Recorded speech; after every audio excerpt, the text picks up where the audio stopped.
Welcome, everyone, to Progressive Discussions. I am your host, James P. Madonna.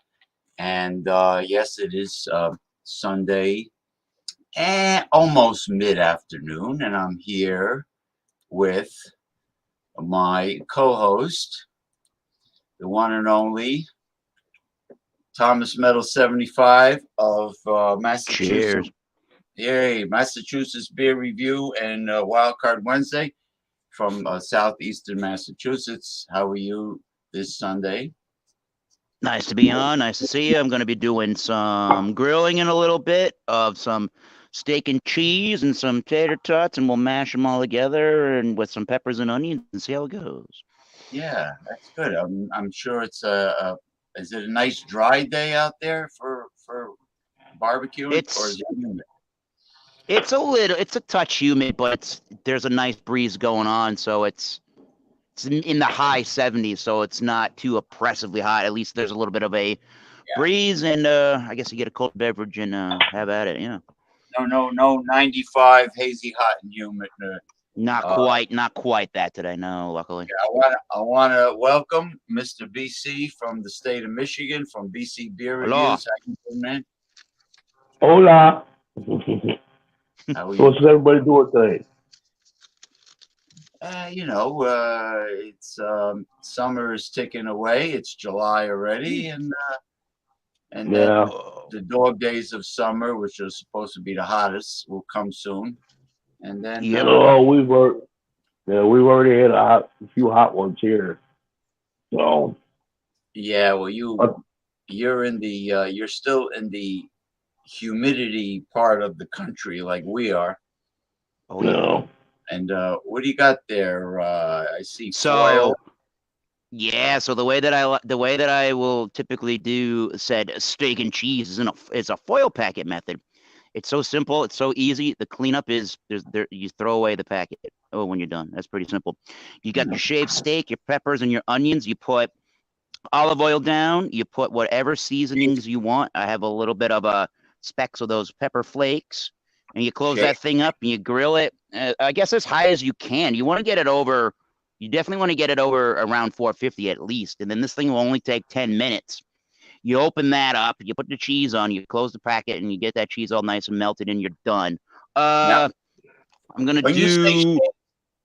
When you say go ahead. Steak, you're not talking about steakums. You're talking about good meat, right? No, actual ribeye steak from the butcher section of the grocery store. All right, there you go. And I'm gonna have it maybe over some tater tots and pasta, and I'll also do them on the grill in a wire basket. Probably end up with some kind of horseradish, mustard, mayo, ketchup situation at the end, and hot sauce. We'll see how it goes. Put it all together. I see those non-stick barbecue grill woks with the holes in it all the time. It's just, it's not roundish, it's right. like a pyramid. it's flat on the bottom pyramid. Yep. Invert, yeah, and then you just throw everything in there, and you don't lose They anything. work I nice. guess you could do shrimp, you can do scallops, but if you're gonna do, I would imagine. if you're gonna do shrimp and scallops, never walk away from the grill because No. you'll ruin this shellfish of any kind. Oh yeah. I mean, unless you like the fish tasting like rubber, hey, Oh, Unless you like the taste of rubber, yeah. that'll be an absolute disaster. I mean, anybody who did Wire that. basket. yeah. Yes, I remember a few weeks ago, I ended up doing a surf and turf type of thing where I cooked up some ribs and I had a couple of skewers of shrimp that I did. And man, that turned out so good. So, yeah, you know, there's a lot of good barbecue channels on the internet. I mean, where you can pick up a lot of like recipes and even marinades of different kinds. But there's two ways of doing steak. I noticed they either marinate the steak and put it right on the flames, or they Oh put yeah. it in a cast iron skillet with a lot of butter on the grill. Which and then drizzle butter over the steak. Yeah. yeah, and you know what? You can't go wrong either way. I mean, if you cook it, No. nah. No. Let's see. But anyway, I just wanted to read this here for the people. Fun fact, all right, by Warren Gunnels. Bernie's, as in Bernie Sanders, Bernie's windfall profits tax would raise over $400 billion from corporations making record profits by gouging customers at the gas pump. Well, we know they're doing that. A grocery store and other sectors of the economy. Enough to give every working class person in America more than $1,000. Well, we know they're on a tax vacation and we know we're being gouged. It's as simple as that. Simple as that. It's as simple as that. And Tater tots on the grill. I think 10 minutes is. I think in another 10 minutes you put the steak packet on the grill. Hopefully everything cooks at the same time and plate, or I guess you're gonna bowl them up, I suppose. Yeah. well, Is the price of food where everybody's at? Is that getting crazy at the grocery store? Speaking of all this money. So, no, not the food, but the gas. By me, the gas and the liquor stores in my town, because it's a ritzy town, they jacked up their prices. So I'm gonna have things delivered, maybe 1 or 2 towns over. Have Drizzly deliver it. yeah, and I'll say for me, it's the opposite Put the steak in back a in the way. fridge. I mean, the gas is pretty bad, but the food is going up. And I mean, I think James can remember that. I generally shop at Aldi's, and I can tell the prices have gone up there quite a bit. I remember getting a bag of sugar for like 79 cents. Now it's $2.99. And same thing with eggs. I could have got eggs for 49 cents. Now it's like almost $1.79 for a carton of eggs. And everything else is just jumped up. It's like, God. The eggs are cheap. The food overall hasn't been affected here yet, which I'm surprised. But of course, the gas does affect things, especially businesses that depend on deliveries. The trucks have to run on diesel, and diesel's way up in price. So you know how many gallons a truck holds on the 2 tanks on the sides? Oh my God! Could you imagine trying to pay the bill for filling one of them trucks up? I would hate to be a trucking company and fill all my trucks up. The fleet of trucks. An old friend of mine who's a golf enthusiast, Ironman Vinny Blake. He used to be an owner operator. He had a big rig, right? And he when he couldn't do it. He went out of business because the cost of paying the overhead, maintaining a big rig, and he says in order to make money with a rig of your own, you have to hook up to a trailer coming back. Like if you're going to go from, let's say, the Northeast to, let's say, I don't know, let's say Texas, and you're supposed to deliver. If you're not hooking up and bringing a trailer back to the Northeast, you lose money. You can't do it. You know, the price of fuel, and I can imagine now. So he ended up working for Wakefern, delivering milk to supermarkets, working for them, and he ended up making a lot of money. I think over 80 grand a year driving for them. Damn. Yeah, he drives up to New England a lot. He delivers strictly milk, and but it's not a 9 to 5 Monday to Friday. He's away on weekends. He's driving. Yeah, he'll have a couple of days during the week off, but he's making pretty good money with great benefits. I think he's going to retire soon. But anyway, yeah, owner operator, you never make it. No, especially today. Yeah, what do you have to do? What do you have to do? You just have to. You have to. It's word of mouth just to get a job at that point, right? To get a haul or whatever it is. How else do you get a job? You're posting on job sites or something that you need something to pull in your truck. I don't know how that works. Well, I'm sure sometimes to the place that you were dropping off at, you could ask them if they need anything hauled back. I'm assuming. Yep. I would, yeah. You know, anybody who's self-employed has the stress of finding clientele. I mean, it could be anything. Yeah. You know? I went off on my own at one time for personal training. It's really not easy to find clients that you don't know. If it's not word of mouth, it's super tough. And I had to buy liability insurance because you have to have it. Oh, geez. Yep. Yeah, in case somebody says, "Oh, I got a boo boo," or "Oh, my arm." While you're on a job site or something, right? Well, yeah, I guess employees that are on a job site are generally covered by liability. Yeah, because how would the owner of the company know if something truly happened on a customer's property, and the customer goes and screams back to the company, "Oh, they did this to me," or "Oh, they did that to my property"? How would the employee be able to protect themselves from somebody that's basically just crying wolf just to try to get a buck off of the company, right? Well, they would have to. What they do is they go to either the company physician or who usually works out of a medical center, or it could be like an urgent care or something, or you have to have documentation from the physician that the person truly is injured. I mean, you can't have like the joke on TV in a movie where the guy's committing fraud. He's got the neck brace around his neck, you know. I mean, that old chestnut, yeah. Yeah, that old chestnut. So, look, it's like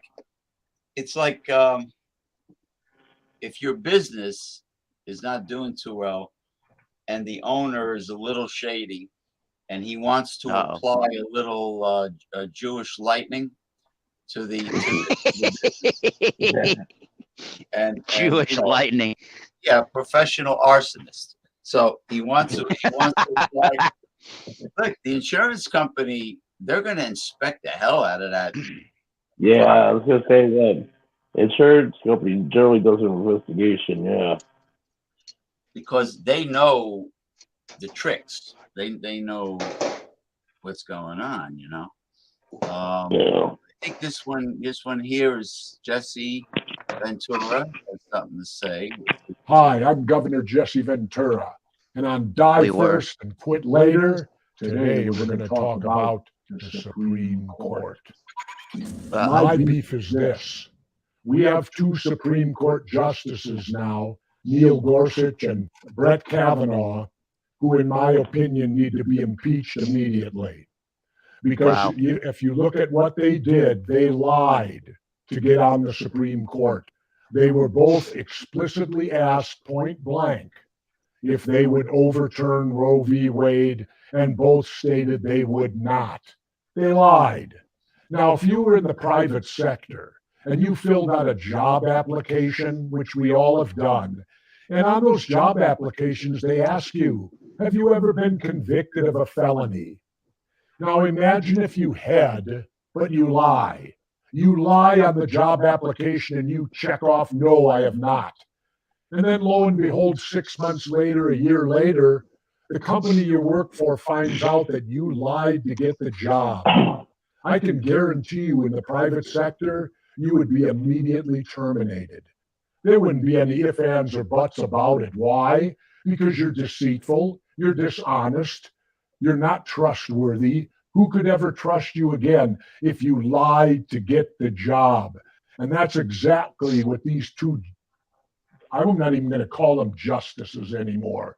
They don't deserve the title. I don't care how long they served. If they were willing to lie about this, how many other things down through the years and how many other trials or other things have they lied about in their life that caused people to suffer because they were in positions of power and were available to lie to save themselves or to get a job that they wanted or advancement that they wanted? I have no respect for these two men at all. You lied to your employer. And who is your employer? The federal people government of the United States of America. And you took an oath and you lied. That is dishonorable. And I don't know how you feel about it, but it doesn't make me feel any better about my country knowing that we have two dishonorable liars sitting on the Supreme Court. But then again, why should Jesse Ventura truly be surprised? Because I'm not who really their appointed employer. them? The biggest liar on the planet, Donald Trump. You know, I named 73 judges while I was governor. I got news for you. If any one of those 73 would have blatantly lied to me, like these two lied, I would do everything in my power to ensure they were removed from ever holding a judgeship again. Because I don't appreciate people lying to me. And Gorsuch and Kavanaugh, they are two liars. They can't run from it now. They are liars, and liars are dishonorable. Well, yeah. I mean, a job application is a contract. You're signing it at the end. You're putting your signature on it. You're dating it. You know, and the same thing, taking an oath of office, be getting sworn in. You know, same thing with court. You know, you have to take an oath. So, yeah. Well, what else is new? We all know about corruption today. Your meat is probably very close to being done. I have put the meat foil packet on the grill. We got another 10 minutes to go. The tater tots for our first 10 minutes, yes. Tater tots, yeah. I've been getting the Idaho russets. Hold on. Go bud. Thank you. The Idaho. Thank you, sir.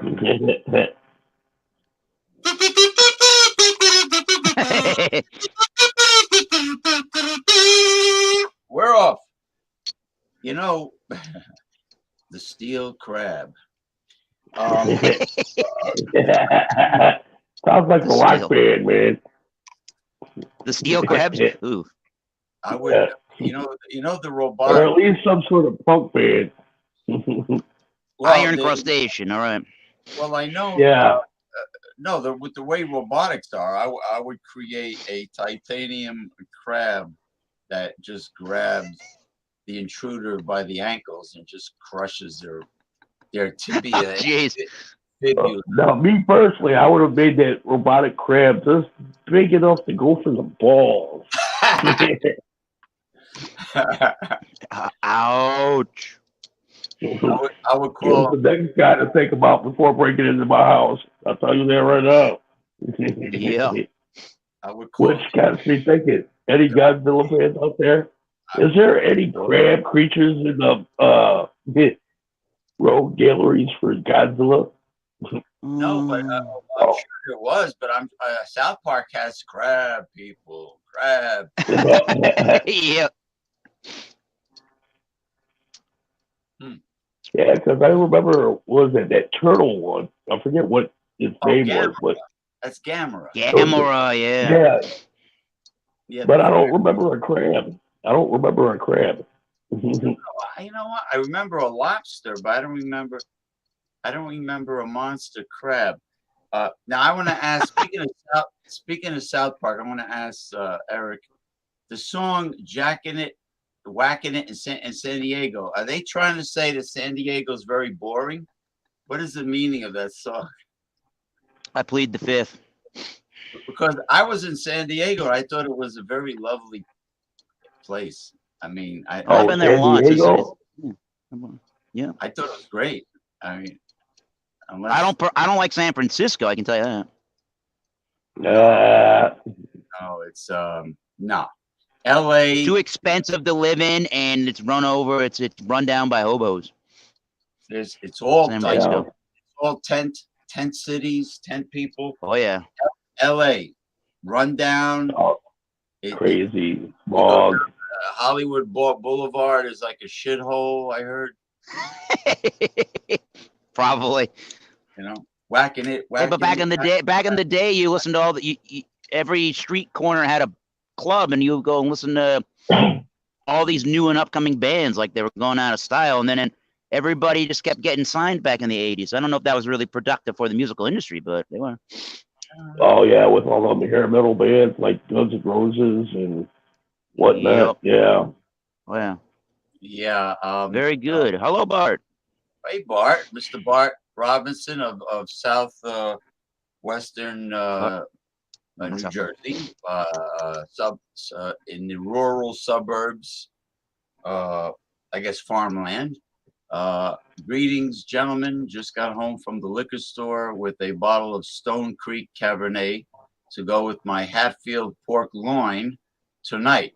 Well, if you want to talk about pork loins, you're with the king of pork loins, right below BC. I mean, he's the expert at pork loins. Yeah, I mean, I know this might have gotten repetitive of having pork loins out here, but I mean, it just shows the versatility of a pork loin, man, and the right stuffing for it. Yeah, 3 of them. He bought 3 of them. Wow, they were on sale, huh? Oh wow, awesome! That's great. Remember when a parent is so happy about their child, they would say, "Oh, the fruit of my loins, the fruit of my loins." So it's good to see Bart, and Bart is a start because there are more to come. Bart is a great start. He usually is the start of the show. He kicks things off in the in the commentary section. Jack. Yeah, I haven't seen Bart in a while, man. Yeah. And then there was there's some kind of an album, a CD with all the South Park songs. You know, the Frog King and the Rectum, the Lemmy Winks, and all that. You know, all the chocolate salty balls. Chefs, may he rest in peace, Isaac Hayes. Faith plus one. The Cartman's Christian rock band. When he was like making up all kinds of suggestive lyrics for the Christian songs, and all the Christians were like believing it all, like it was sincere words of. Oh, the word of God, yeah. No, well, he was doing worse. Plenty of farmland. Da da da da da da da. Greedy. Rikers is the place to be. Fun living is the life for you. Land stretching out so far and wide. Oh, by the way, Larry Storch, may he rest in peace, just passed Oh yes. from F. And James Caan this past week. Yeah, and He was 82 years old. He was 82 years young. and about 80 years old also. Paulie Walnuts passed away. I think he Yes, was 80 he did. from the Sopranos. God, rest in peace. Yeah. That was He died in I think he died in hospice care, I believe, somewhere down in Florida, where all the old folks go to live out there the rest of their life. He had a terminal illness. I mean, I don't know what he had, but it sounded like he needed round the clock care of some type. He couldn't really live alone, whatever he had. Yeah. Yeah, I can't imagine trying to live I can't imagine having to live a life where I can't even wipe my own ass, basically, right? You might as well, I can't imagine that. Might as well be deceased, and then you have Yeah. then you have the Ray Liotta, another gangster actor. Yeah. Ray Liotta. The Goodfellas. Yep. Hey, Colin. Yeah, Ray Liotta passed away. Shoeless Joe Jackson. Huh? Yep. Shoeless Joe Jackson. And Field of Dreams. Yes, that's what he played that as well from the Field of Dreams. Yep. Yeah. Ray Liotta. Yeah, another good one was Narc, where he played like a cop in Detroit. That was a really good one too. So. Oh yeah. Yeah. Well, life is throws you a lot of knuckleballs. You never know what's going to happen. Exactly. Life can change very fast. Check on the meat. Yeah.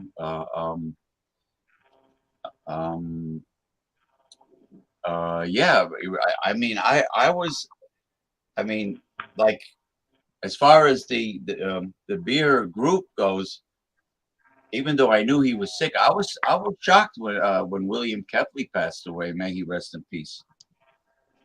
I am going to grab some cheese, put it in the meat packet foil for the steak and cheese. We're pretty much there. I think it's done. You don't really want your steak and cheese, your shaved steak, to be. You don't want to cook it like an actual steak. You don't want it to have all the pink coloration and stuff like that. You want it to be pretty thoroughly cooked through. You never get anybody in Philadelphia asking, "How do you want your steak done? How do you want your cheesesteak done?" It will melt in your mouth to rebuild your gums and teeth, and never need a dentist again. Let me go get the cheese. You can't mute. Wait, you can't mute. Yeah. Getting back to Philly cheesesteaks. Yeah, it's like Yankee pot roast. It's one of those beef recipes that you get used to eating it well done, but that's where it ends. I mean, I like it rare. I like it medium rare, but if it's a kind of cook that doesn't know how to do it exactly medium rare, then you have to say rare, because hold on, let me catch up here. King Cobra. Okay, curveballs for sure. Curveballs, knuckleballs, spitballs. Oh, okay. Yeah. So. Nice. She's got a King Cobra today. Awesome. What's that? Oh, Bart was mentioning how you had a King Cobra today too. That's pretty awesome. I reviewed one probably about a month and a half back ago. That's a malt liquor, right? Yeah. James, BC, Thomas, good to see you. Guys, if I'm too loud, let me know. I'll take my volume down, because I just updated my system yesterday and I was getting massive feedback. I hear you. No, I hear you fine. All Right, cool. Yeah. Cool. Yeah, I was having a lot of trouble yesterday, but yeah. Good to see you, James. BC. Same here. Yep. Same here. You know, every time I try to set up for going live, Microsoft wants to do all kinds of stuff with me. You know, for my Windows 10, and Sure. I don't have time for that nonsense because you know once you activate any kind of updates with them, you don't know how long it's going to take. You know. Like with my phone, man. I mean, I don't know about you guys, but when I do my videos here, I got to use my phone for it. And man, I hate it. I hate the updates when they come in during the middle of the day, man. I swear to God. It's like, man, I've got a video to record, but I'm waiting on the update. Yes, may he rest in peace. I thought he contributed a lot to the live stream shows. Very intelligent man, very knowledgeable. Yes, sir. And he has not been forgotten by no stretch of the imagination. They pass away. Yeah, he did a couple of years ago. I'm not exactly sure what he had, but he had. I think he had some. I think William had some form of cancer. He's getting some chemotherapy for. But rest in peace, that guy. He was the nicest person you would have ever met on the internet. Period. He was a nice gentleman. But he was very knowledgeable, like Ronald. Very knowledgeable man from the South, you know. And what's his name? The Whiskey Scout. Right. Yes. I mean, he's very knowledgeable because he's educated. He's a geologist from Kansas, but he's also very opinionated. But he knows it too. Yeah. Hey, Ronald J. Hello, you men. Hello, you men. Yeah, we're just mentioning you about you and William Kepley, the Ronald. Very knowledgeable people from the South. That's the worst thing, though, James. Guys, when you run into somebody who's very opinionated, but they haven't got a brain. Oh no! This guy's got a brain. This guy's. I know, but. There are people who, you know what I hate? I hate and women are guilty of this just as much as men. It has to do with the individual. I hate cutter offers, where every time you try to speak, even if it's one word, they cut you off. Like, here's Ronnie.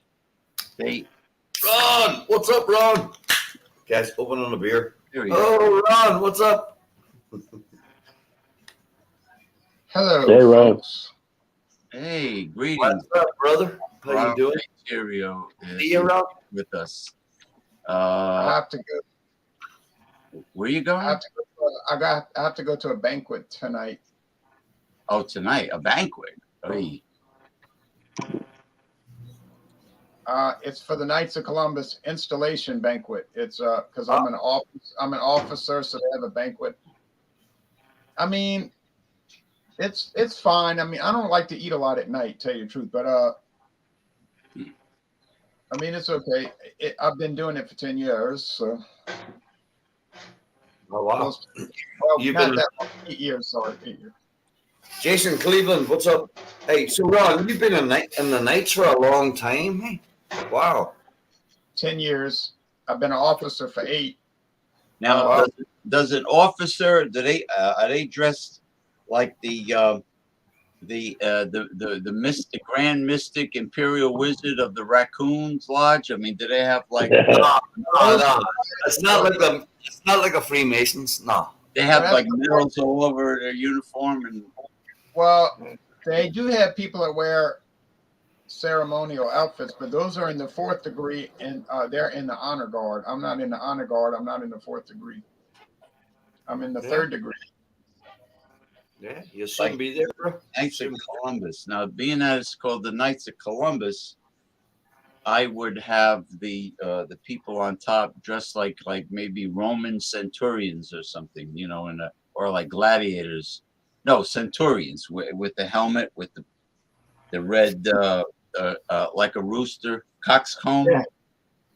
Yeah, but like games like Ron said, they, you know, I guess, you know, going on the different levels, you know, they do have their certain dress, you know, and I get the 3rd degree from my wife all the time. Jason Cleveland, what's up, brother? Jason Cleveland, I told you, Jason. What did I tell you? You forgot. What are you doing that for? Do this, do that, do this, do that, do this, do that.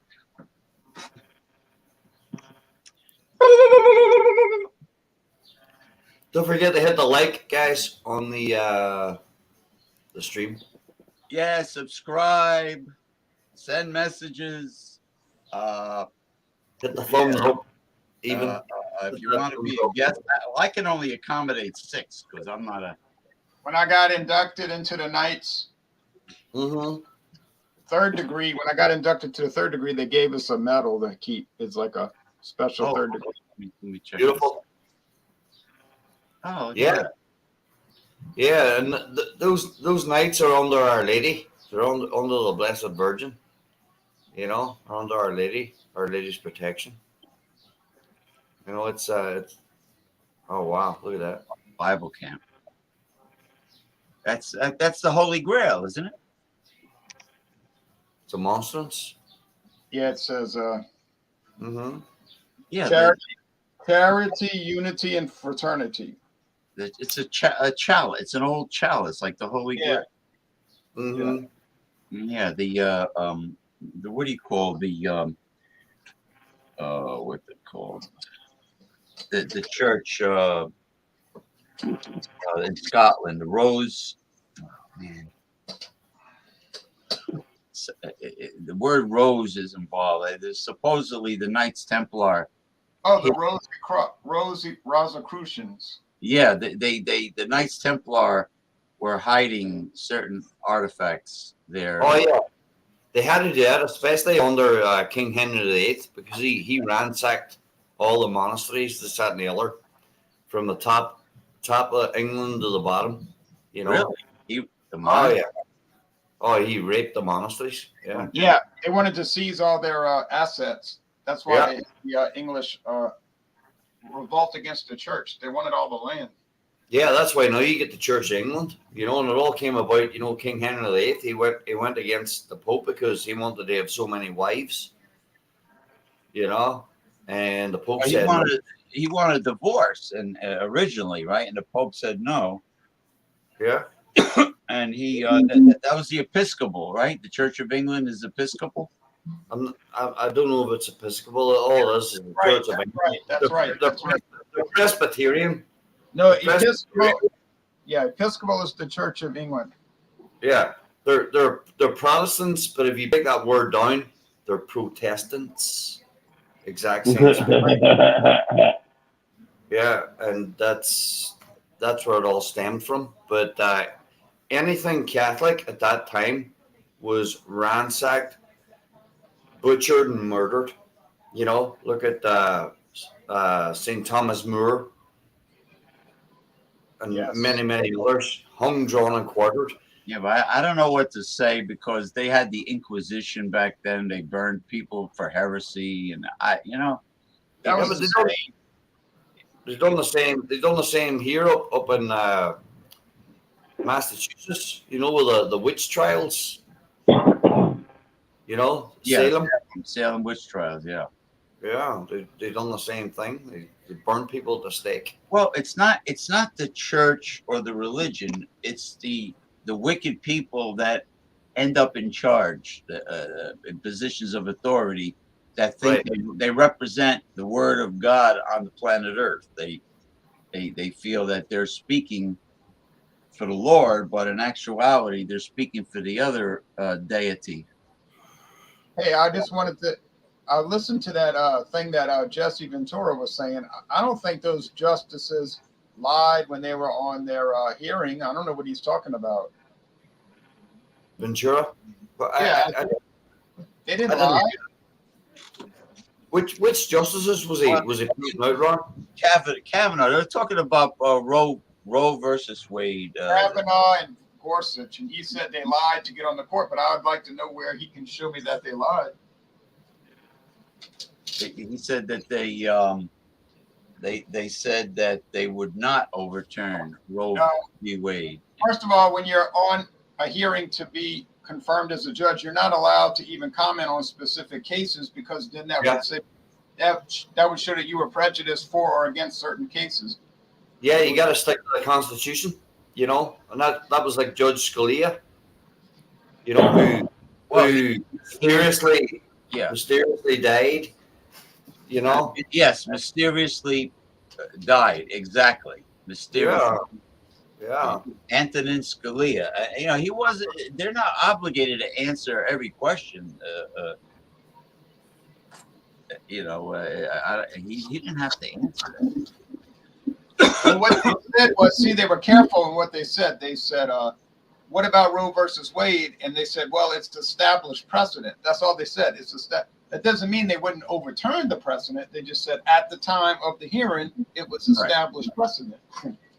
And look how crazy. Oh gosh, are we getting into the conversation here, guys?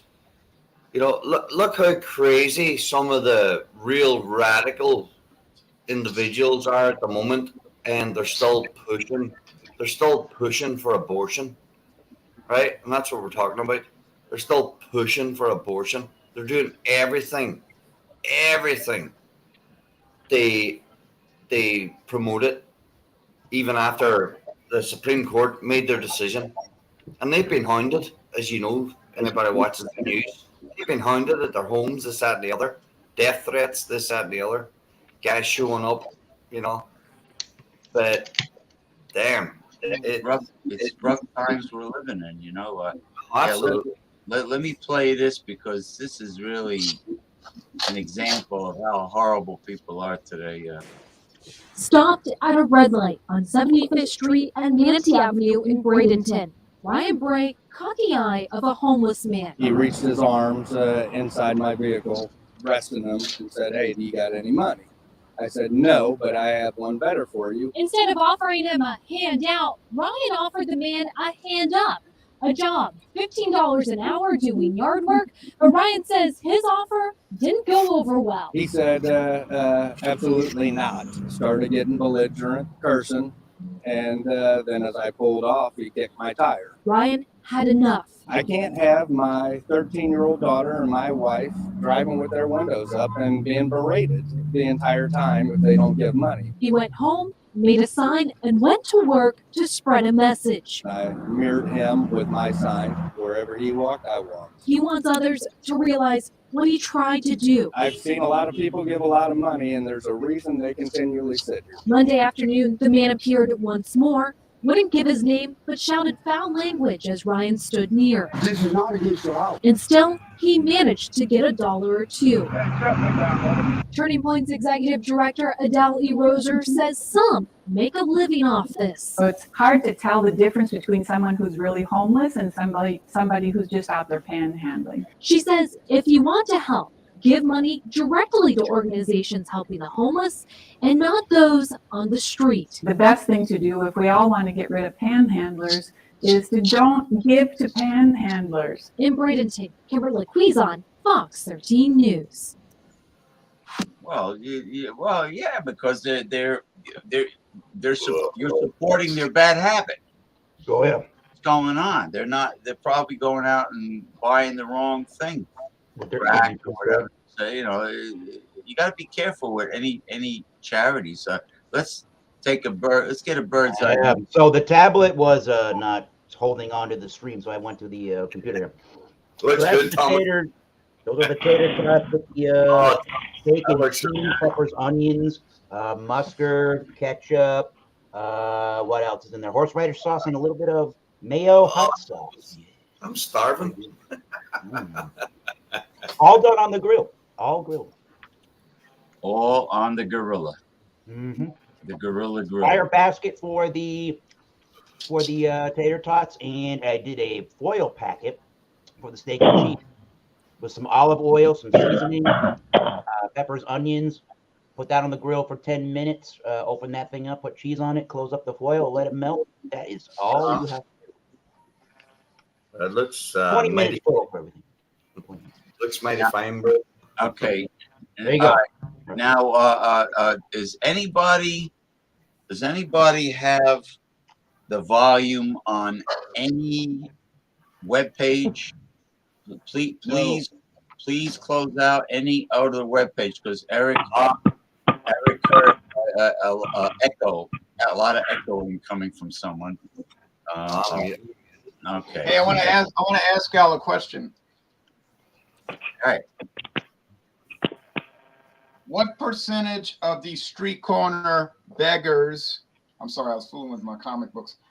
What percentage of street corner beggars do you think actually want to get a job and go to work and turn their lives around? And what percentage do you think want money so they can buy drugs and alcohol? I would say 99 or 100% of them don't want a job. I'd say like 99. Let me say 99 don't want a job. Yeah. So the ones that hold up signs saying we'll work for food are liars. Yeah. They just no, and you know what? I think they get money from people that are intimidated by them by being pushy, aggressive, obnoxious. I think that's how they end up getting what they get. And the worst ones are the ones that work at a stoplight, traffic light near. I've seen them at a traffic light intersection between two highways, U.S. Highway Route 46 and with a sign up. Yeah, they're hanging out by the traffic light with signs, and they're going up to people. They even do that in Florida. They go up to people's window and they're like sticking an ugly face up against your window if you close it. Yeah, I wouldn't. James, there's also a lot of scammers. I saw myself probably a couple of years ago now, in Northern Virginia. I was down in the Sterling area, and there was this girl. She was a cute looking girl. She looked like Eastern European. She was standing there with a sign up, and I had like $4, just change, just lying there. So I pulled up, and I gave her the money, and then I went down and I parked my car and I went down to the store. See, when I came out of the store, I saw a minivan coming by, picking that girl up, and there was about 6 other people in the back of that minivan. So it was all scamming. So when I come to a stop now, no matter how emotional I might feel or how sorry I might feel, I never give money. And another thing happened to me also. I went down to Walmart one day. This lady came up to me. She had a wee girl beside her, about 6-7 years old. And she says, "Can you help me buy some groceries, or can you give me some money?" So, and I was tight. I was tight myself, So I bought her some stuff,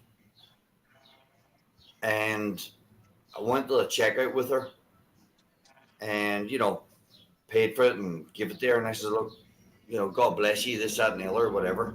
Good luck, stay safe, whatever." I went outside that store, got into my car, and I saw the same woman coming out of the parking lot again with this young girl beside her and going back into Walmart. And I indirectly kind of followed them in. And I saw her hitting up other people in the store again. And I thought, what the fuck? You felt sorry for her. She's got a little racket going on. Yeah. You know what I saw? Dirty deeds, and they're done dirt cheap. You know what I mean? Dirty deeds done dirt cheap. You know what I saw at a Walmart, a local Walmart? Mm-hmm. The young Hispanic girl, like she looked early 20s, and she had a baby stroller with her, and she tried to panhandle me when I was going to my car. Of course, you know, she didn't panhandle anybody of color, only the white guys. So she tried to panhandle me, and she supposedly had a baby in the stroller. I looked in, and it looked like one of those Cabbage Patch dolls. It was a fake kid. It was a doll. And yeah, these people are unreal, man. I says, boy, your baby sure is a doll. Actually, I says, actually, it looks like a doll. And she got like, you know, she got all like Ralph Cramden, humming. You know, and it was a doll. It wasn't even a baby, you know, because it had the blanket on, but I saw the face. And I mean, I don't believe in dolls because they're very prone to get possessed and haunted. But anyway, absolutely. Objects can be possessed. That's for sure. You know, you got to be careful. You know, going into like, you know, thrift stores is something other. My ex-wife and I, she used to love to buy porcelain dolls. Yeah, no good. And wow, we had so many in the house. You know, remember a Trilogy of Terror with Karen Black? Come on, Mom, waiting for you with the knife.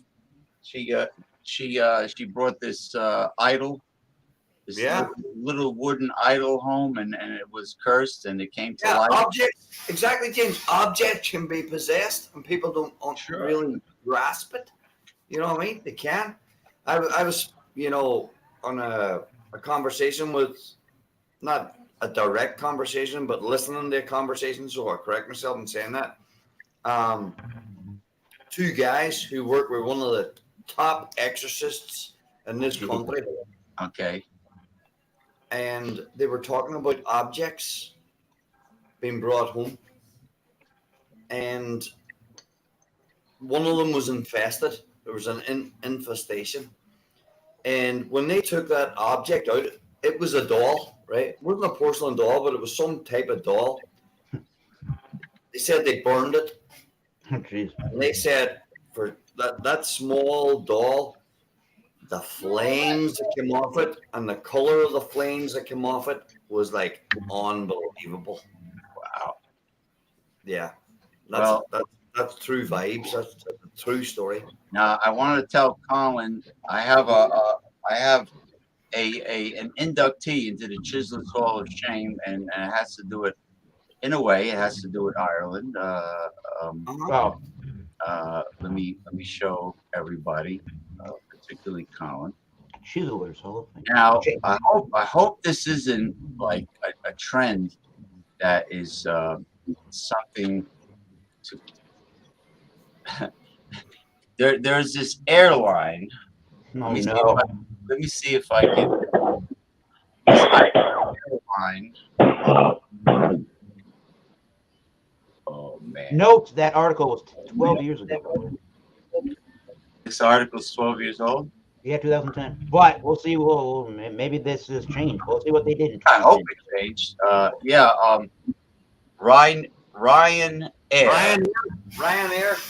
Ryanair wanted to charge people to urinate on board. Unbelievable. But if it's that old, goodbye Ryanair. I've flown Ryanair to France, to Toulouse, the south of France, 1998. That's how long they've been around. Me and another went to play music in Toulouse. The opening of an Irish bar down there by an expat from Derry, me and Dan O'Brien. And we've flown Ryanair. It wasn't the most prettiest of flights, but, you know, it is what it is. But that's crazy, James. Charging people for going to take a piss. You know what I mean? Oh, yeah, it's insane. Sure. Yeah. You know, this is also crazy. I remember some places in Ireland years ago. To get into the toilet, you had to put a penny in the slot and then turn it to open the door. Really? I swear to God, I'm not lying. You had to put a penny in the slot, turn it to get in and take a piss. Well, in Tulum, Mexico, Yucatan, Mexico, when we went on one of the tours, They wanted to charge me a few pesos to use a public restroom. What? And I said, I'm not paying a piss. I'd rather go in the bushes like the iguanas do. I'll go over there in the bushes. Yeah, man. Now, there's a couple here.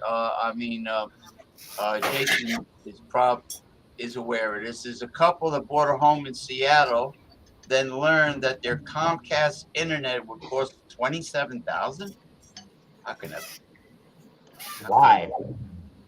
Why? What did they have? Every channel on Earth? Exactly. All right. Well, I'm gonna go, y'all. I'm gonna go, James. But I wanted to stop in and say hello. Hello. Yeah. All right. Thank you. Good seeing you.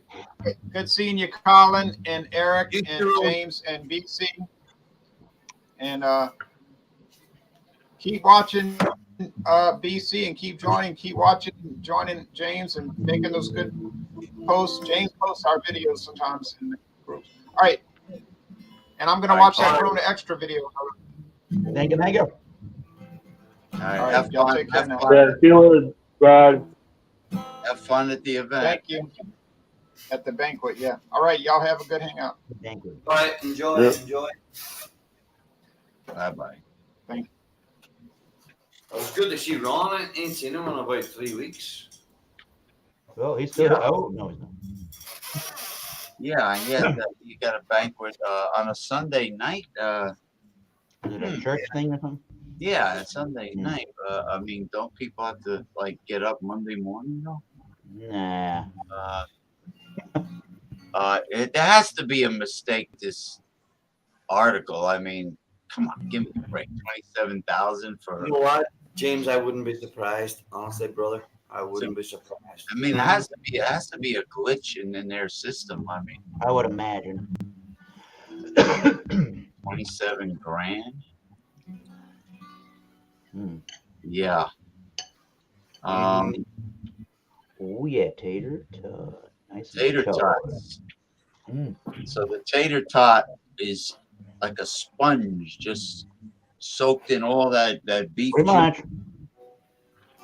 I love tater tots. All that juice.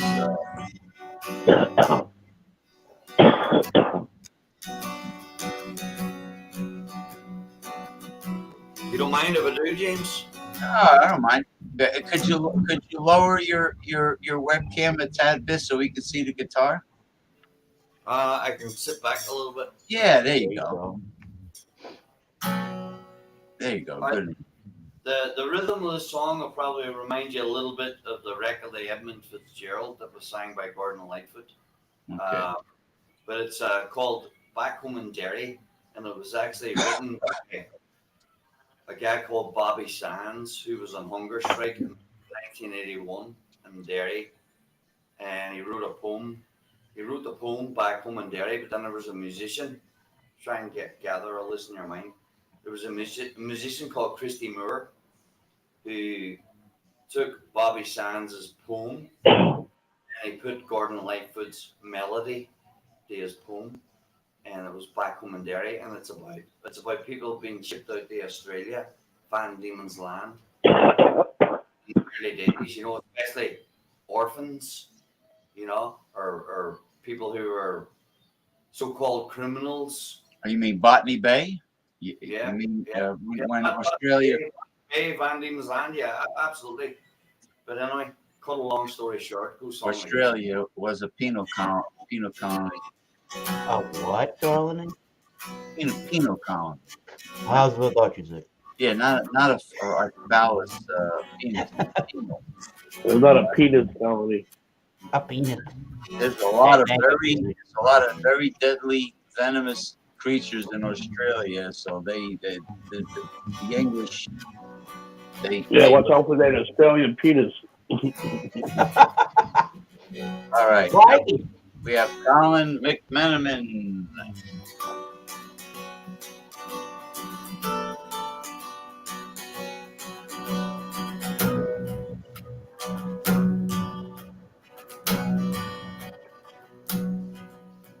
In 1803, we sailed out to sea, out from the sweet town of Derry. We were Australia bound if it did not drown. The marks of our fathers we kept. In our rusty iron chains we cried for our ways. Our good women we left in sorrow. As the mainsails unfurled and the voices were hurled on the English and thoughts of tomorrow. At the mouth of the foil, bid farewell to the soil. Down below decks we were lying. Oh, the hardy screamed, woken out of a dream, a vision of bold Robert dying.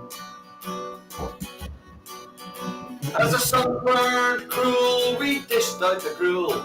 Dan O'Connor was down with a fever. 60 rebels today bound for Botany Bay. Many will meet their receiver.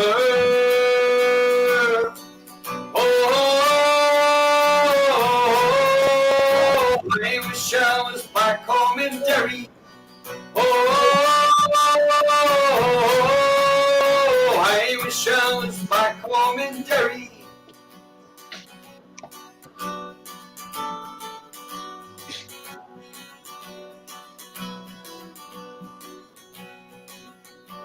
Now Van Diemen's Land is a hell for a man to live his whole life out in slavery. Where the climate is raw and the gun makes a law, neither wind nor rain cares for bravery. 20 years have gone by and I've ended my bond. My comrades' ghosts are behind me. For a rebel I came and I'll stay the same. On a cold winter's night you will find me.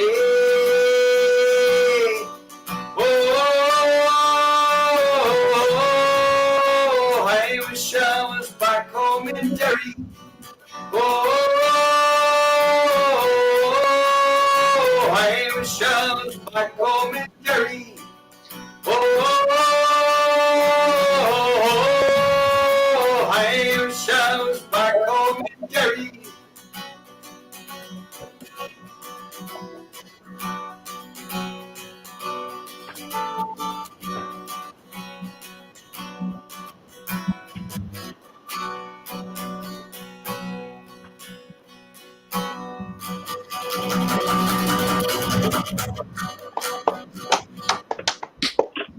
Excellent.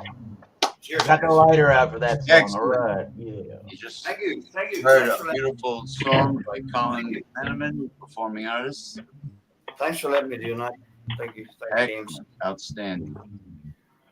Great voice, fantastic voice, and Powerful. are you now entering Derry?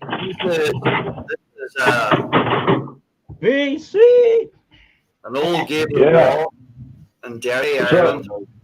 So imagine the side of a house, right? And this wall is still standing to this day in Derry. Pull it up on YouTube or Google, Free Derry Corner. And this used to be a row of houses. And this was the stronghold for the Catholic community when the British Army came in to Ireland. And this was nobody crossed this line, and this wall still stands today. The houses are gone. Still stands today because that was the civil rights.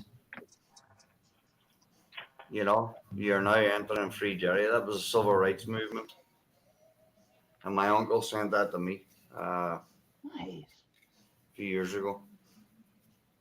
And if anybody ever heard of Bloody Sunday, which happened in Derry years ago? Oh yeah. My father sent me this shirt, right? Yeah. It's a commemoration, 50 years. We shall overcome. And then on the back of the shirt is the names of all the people who were murdered that day. Oh wow. Holy crap. It could have been you, me, any of us out that day just marching for our civil rights. Paratroopers moved in, opened up, slaughtered the people. And my father was on the march that day. And he just sent me the shirt like 3 weeks ago, and I'll treasure it. He's not well now, you know. So all they were doing is protesting, unarmed protesters, right? Yeah, absolutely. Unarmed. But you know, yeah, and that's what they were doing. Yeah, unarmed, exactly. But you know, there's a few scoundrels in the pack that might do something or try and start riots, you know, whatever else, you know, and then paratroopers moved in, opened up live rounds, and killed the people. Yeah, maybe one or two might have thrown rocks. Yeah, there's always a scoundrel or whatever. Yeah, and then and set them off. You know. Thank you, Bart. Cheers. But anyway, not to get too heavy, but thank you, James. No, it's good to hear you perform, especially based on a historic event, regardless if it's positive or negative, or it's part of history. Yeah, history's good. Stories are always good, you know. Yeah. Well, especially when you have good music connected to it. Right. Mm-hmm. And Thomas can play too. Very, very well. Very well. I come from the idea and the place of mind that now I guess say what you want and have your own opinion. That's perfectly fine. But to try to physically erase or to get rid of parts of literal history from either from text or you get rid of it from monuments or whatever it is, and try to tell people that it never really happened, or we're embarrassed that something happened, so we're not even going to admit that it happened. It's kind of, I don't know, that doesn't really teach anybody to learn from past mistakes or something, right? I think you really need to learn about what happened in history so that you're not repeating mistakes from history. Yeah, exactly. And there's an old saying, like what you're touching on. I can't remember who the author of that saying is, but maybe James, you can chime on this one. You know, if you don't learn from history, you're bound to repeat it. Yeah, exactly. Yeah. So, you know, and I agree with Thomas. You know, leave our monuments alone. I'm an Irishman. I've been living in Pennsylvania, you know, when I was young, and then for the last 22 years, you know, in Virginia. Leave our monuments alone. Well, a historic monument is, to me, is education for the future, for children. Yeah. It's a piece of history. It is simply education. Absolutely. It's part of the history books of countless children in school, and they get to go on class trips and see the monument. And you know, the teacher explains what the monument represents. Yeah. And that's it. It's in the past. It's gone. It's done with. You know, James, you should see here in Leesburg, which is very close to me, the old courthouse, which had been there, you know, pre-Civil War, colonial even, and they had beautiful monuments outside that courthouse, you know, and there was soldiers, you know, and there was names underneath. And after the whole fiasco happened, like a couple of years ago, all the stone is still there, the names are still there, but the figures are gone. They've taken them away. Everything's gone. They stripped it all down, and that's in Leesburg, in Northern Virginia. They took it all away, you know. And I was thinking, what are they going to hit next? Gettysburg or Antietam? They can't touch those places, you know. The many you know what these people are? They're lobbying groups that only care about power. They're trying to gain power and see how much more they can get away with. Right. Fair enough. Yeah, and as long as people pander to them and give them their way, they'll continue. It could be the feminists, it could be anything. I mean, any group. They all want months now. There's only 12. There's only 12 months in the out of the year, and we're gonna run out of months to dedicate to a particular lobbying group. Right. But you know, all these lobbying groups have, not every one, because it's only 12 months, but they have a designated month that honoring them. Well, why do we have to honor a particular group for a whole month? I mean, there's nothing about European immigrants or European Americans. No. There's no like European American month. Yeah, Heaven forbid. Well, I mean, if they had a whole month, the European immigrants, I'm thinking, okay, this is where I'm coming from. If I'm thinking this right, I don't know if this is what you're referring to or referring to, but if they started doing that, Columbus, that's a European immigrant. Oh, down with that, man. I mean, we have to call it Indigenous Peoples Day now. Yeah. Well, they did not have. They speak like Native Americans said one time. They speak it with forked tongue. They did not have good intentions. Yeah, you realize when Columbus came in there, you know, among the Aztecs, this, that, and the other, they were fucking sacrificing people off pyramids, cutting out their hearts and throwing them to the bottom of the pyramid. You know, people now condemn Christopher Columbus as being a bastard and a murderer. Yeah, I'm sure some of these guys weren't the greatest. Yeah, but how many people are really without sin at that time? At that time, the Vatican had the Spanish Inquisition.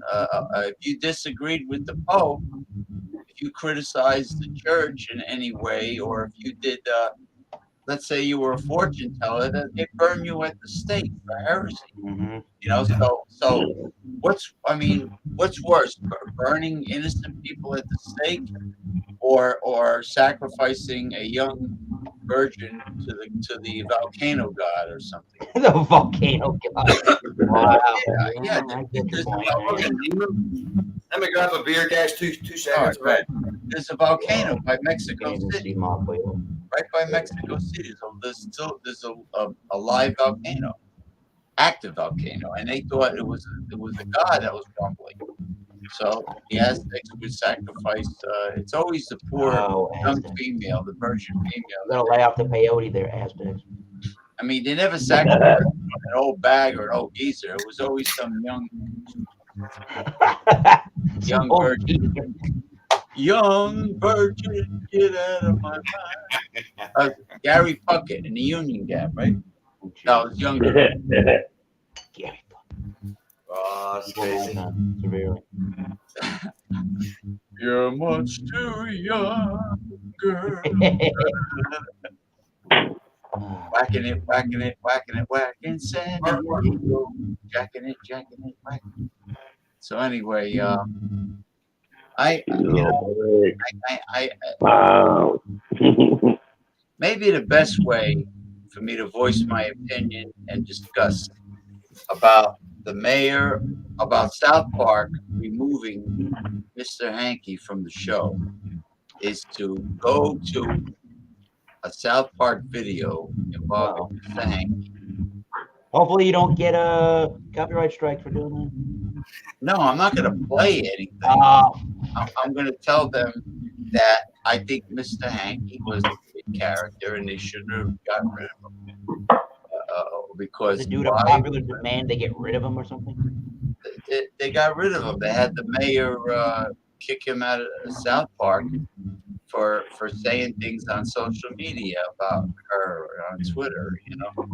And but the thing is, Mr. Hankey, the funniest part about him was he used to give lectures to the boys on hygiene, and he was a piece of shit, talking a piece of turd. And he would tell the kids, don't forget to brush behind your teeth, and brush every day, and change your bed sheets once a week, and they would go, yeah, Mr. Hankey, yeah, I know, Mr. Hankey. And then when he said the sewer is a delicate ecosystem, and Eric Cartman says, oh brother, you know, he's like, I thought he was gonna say, "Oh shit." I think he said, oh shit, yeah. Sound like, yeah. Where's the Commodore today? What? Where's the Commodore? Oh yeah, he didn't show up. No, I haven't seen him yet. The Commodore is like Ronald Simpson. They're very flighty, moody people. They say one thing and they do another. You know. Mm-hmm. Who knows? Hey, who's this? Fat angry boomer. Hello, fat angry boomer. Are you fat, angry, and a boomer? Yeah. Are you a baby boomer and also fat and angry? We have the right to exist. Oh, yeah. That sounds philosophical. I don't want to go there. Inflation is sky high. Oh, he's saying bro. Know I know who this is. Only one guy says bro to me. That's Sid. Oh no.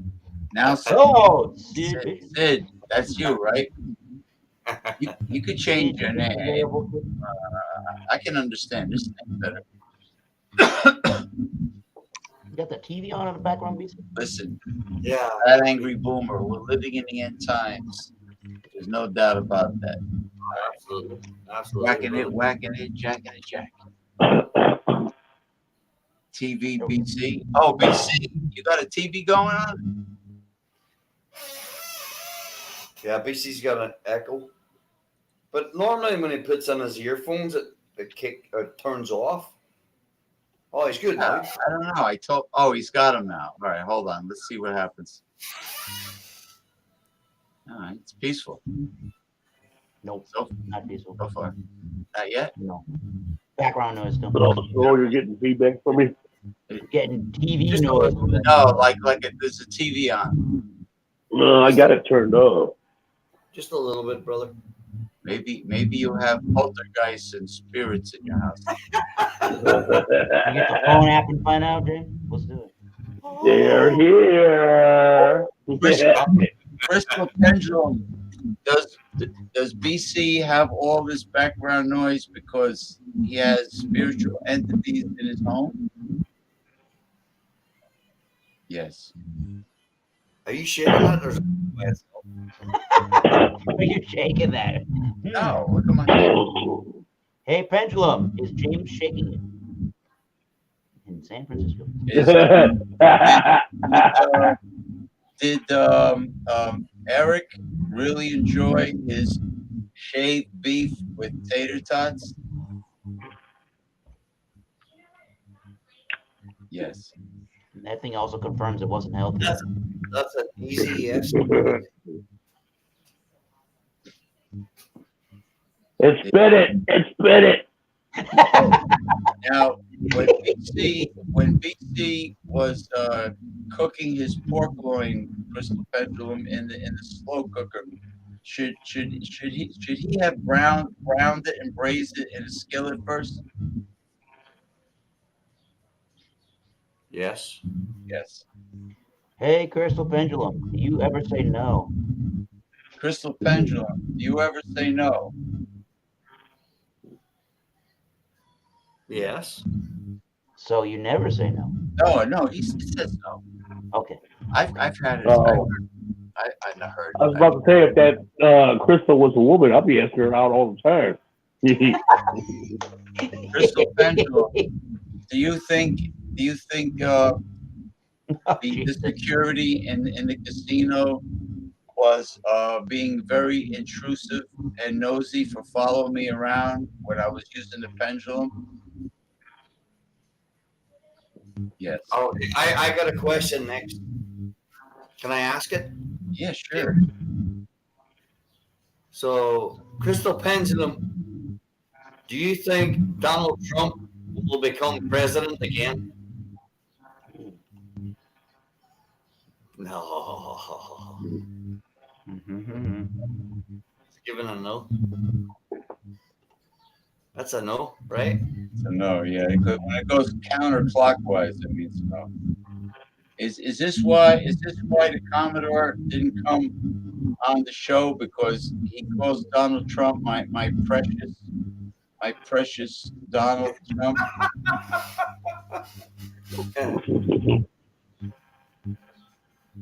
Yes. Yeah. All right, BC. He has a Michigan question. I think you gotta respond to that, BC. You should don't strike us as a guy that can be tied down. Hey, Fat Angry, you should have caught it at the beginning. This is a good show. Did BC decide to go MGTOW? Does BC just bang Michigan woman without commitment as a true alpha that he is? BC doesn't strike me as a guy that can be tied down. No, I don't. Well, he don't strike me as that. Well, I'll put it to you like this: I've never been married, so I think that kind of answers the question. Bachelor's, there's a flower called Bachelor's Button. You should grow that outside. Bachelor's Button. Cigarettes. Bachelor's Button. I don't know why, but now the South Park song about San Diego, about people jerking off in San Diego. Are they trying to say San Diego's boring? South Park producers? Maybe. Yes. No, it was a lovely, peaceful part of the country. Now, who is Rich Cooper and Rollo Tomasi? Do they have Alpha? Do they have MGTOW shows on YouTube? I don't know who Rich Fat Angry. Angry Fat. Angry Fat. Fat Angry. Well, Rich Cooper did say 21 hours ago on Twitter, women hate it when the government forces them to be mothers. You know, they only want the government to force men to be fathers. He's one of those creepy people. He was a Supreme Court judge, Richard Cooper. I don't know who this guy is really. No, dear feminist, you can't get equality or chivalry. You either get equality or chivalry. You can't have both. He's one of these strange people. Well, there are feminists who want their cake and eat it. You know, when it comes to making money, they want equality. When it comes to societal rules and their social life, they want special treatment. And when it comes to laws, they want special treatment for women and screw the men. And when it comes to creating a family and having babies, they want to abort the children. Well, I mean, like, you know, the man shouldn't be taken to the cleaners just because he's a man. Oh, you got a lot of background noise. I don't know what it is. I think you need an exorcism, BC. Oh, BC. Yeah, you're like. Oh, am I? Okay. Well, let me try something. I mean, I don't know what it is. Well, I've got my windows open. I don't know how much that has to do with it, but I'll hop off and then I'll hop back on. See if that helps. I don't know if it's that or not. I think you just need to mute everything around you but what you're doing. Yeah, isn't it something that this video is muted? It's like a didgeridoo. It's muted, and it has to do with a politician that wants abortion to be illegal no matter what. No exceptions. If a young girl is raped by a relative, victim of incest, if a woman is raped, if a woman will die if she gives birth, no exception. Oh, it's Mississippi, so Of course it is. Yeah, these are what do you call zealots, evangelicals. Religious It's not zealots? really Christianity. It's a cult, because if a woman's life is in danger, or if the poor girl is 12 years old and she was raped by her uncle, I mean, come on, give me a break. You know. Well, so like James, just so you think it's not the child's fault though, it's not the child's Yeah, fault. but to force the woman, you've been raped by a relative, and the force. True. It's awful. So punish the criminal. Don't kill the child. It's wow. I can't even fathom it. And then if it's if somebody's daughter, that happened to somebody's daughter, and they're carrying a rapist, and what if the kid, because of incest, what if the fetus is deformed, and then the person has to wipe the baby's ass for the rest of its life, Yeah, what kind of life is that, really? Right? Yeah, what kind of life is that for the child? Yeah, but it's still murdering a child. You cannot murder a child. Well, not if there's no heartbeat and it's just a conception. Conception starts or life starts at conception, or from conception till natural death. That's it's a fact of reality.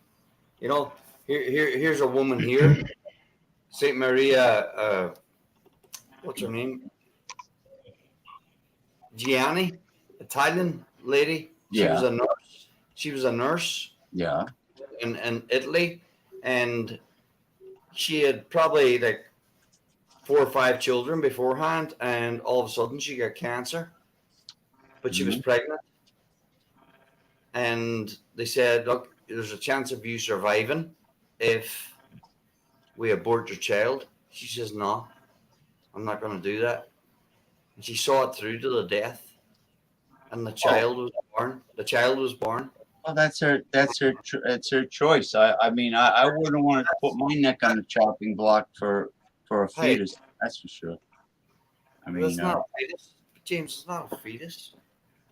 You know what I mean? That's a scientific. Well, when you say scientific, it has to be proven without a shadow of a doubt. I mean, as far as conception, it's a human life. It's a human life from conception until natural death. Yeah, but my mother and father broke up when I was 3 years old. And I'm the only child. Can I even fathom? If they thought, because they were only like 19, 20 years old. Ah, shit, we don't want this. And then they're going to fucking kick me out of this world. I wouldn't be here now sitting talking to you guys, or playing a song, or listening to, Thomas's music, or listening to, BC, or even listening to you, James. Listen, if that's the case, if their way of life and their way of thinking and logic is based on religion and not pure science, then they should give the baby up for adoption. Absolutely. Yeah. Give it up for adoption.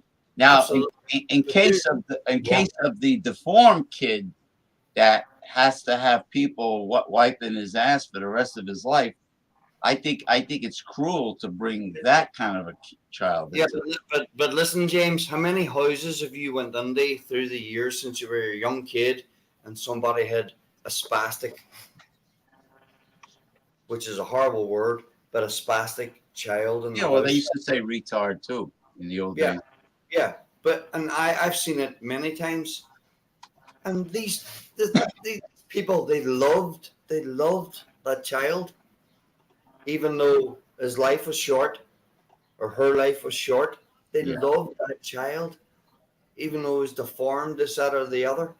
That was their baby. They loved him and took care of him. It was something that was put on them, like a vocation almost. Vocation. It's not even. Yeah. It but you got to look at it a different way. You don't. Well, I mean, no, I respect your opinion. I don't have to And I'm not trying to force anything on Yeah, anybody. I don't have to go the religious route, but It's not even religion. I'm not even talking about religion.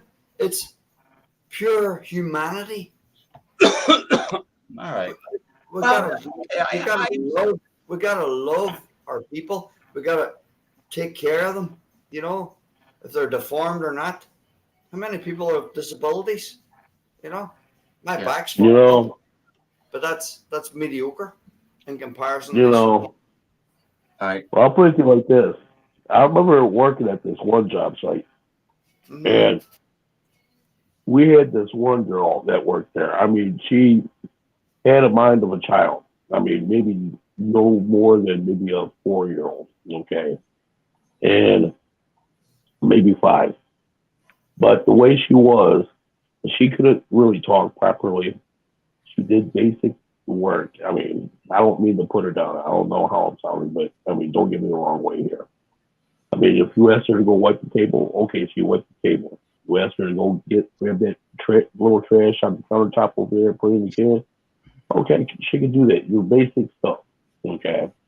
And when you see her, you could tell that she was, how should I say, unique in a way. You know what I'm saying?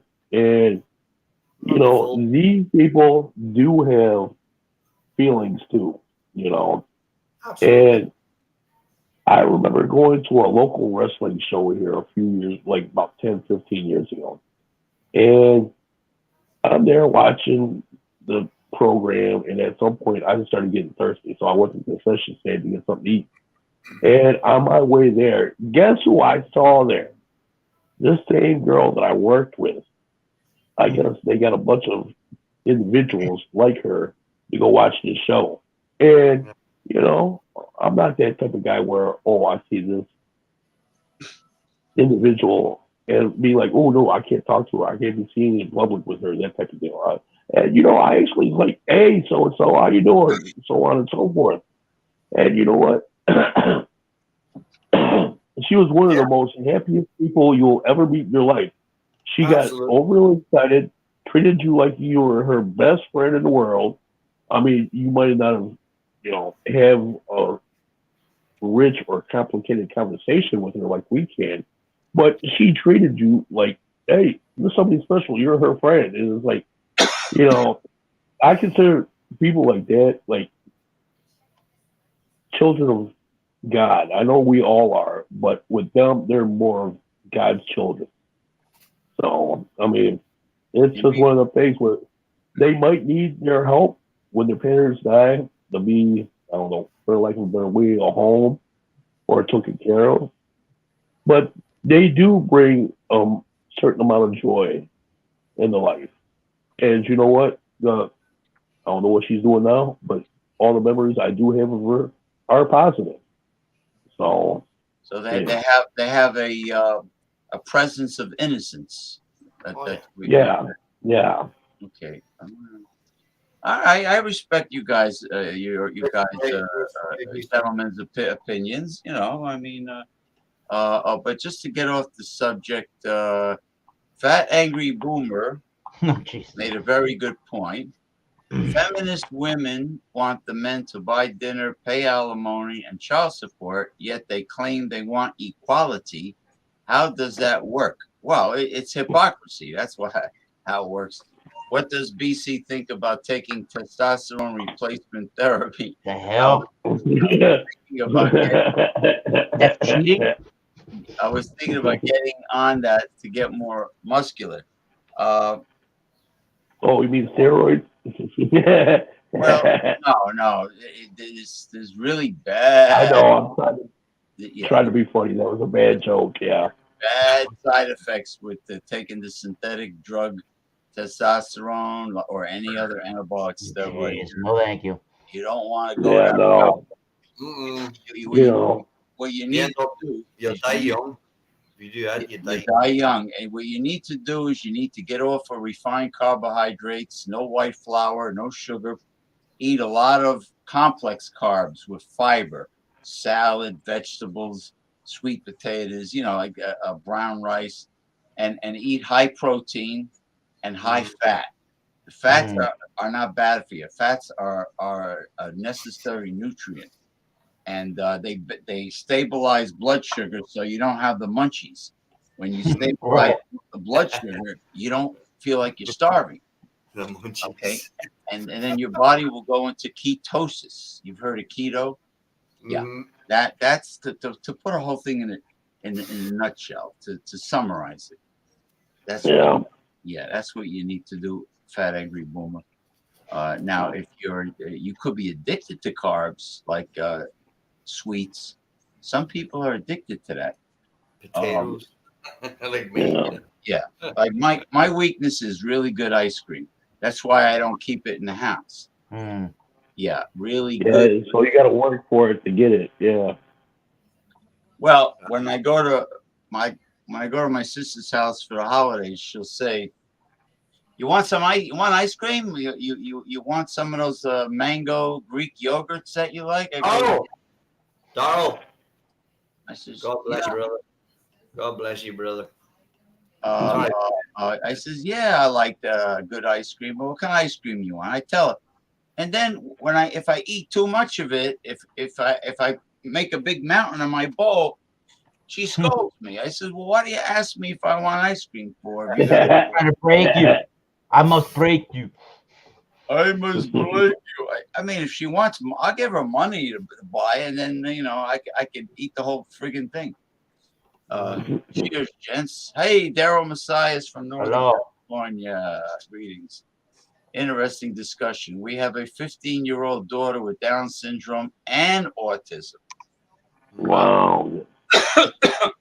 Now, how early can obstetrician obstetrician is a gynecologist that deals with childbirth, right? How early could they tell if a child is 100% healthy or not? Like how early in the pregnancy could maybe Daryl could enlighten us. But anyway, it looks like Colin is ready to play another tune. No, I'm just gathering emotion. I'm waiting for Thomas to play. No, me? What? I can't play a song. I'll get copyright infringed. He's pretty good on the acoustical guitar. He plays certain. I've heard Eric play on the acoustical guitar. He does a great job. Acoustical. You know what you should do? You should get yourself a keytar, where it's like a synthesizer, but it's like a guitar.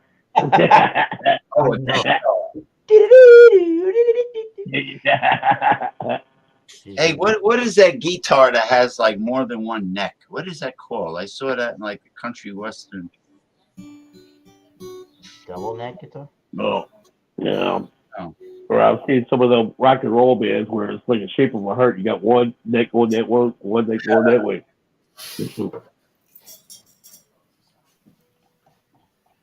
Well, that's with the double neck guitar. Is that what you're talking about? Yeah. That's old school. That's like going back. Yeah. Rock and roll days, early 80s, that is. Yeah, the hair metal bands, yeah. Yeah, exactly, BC.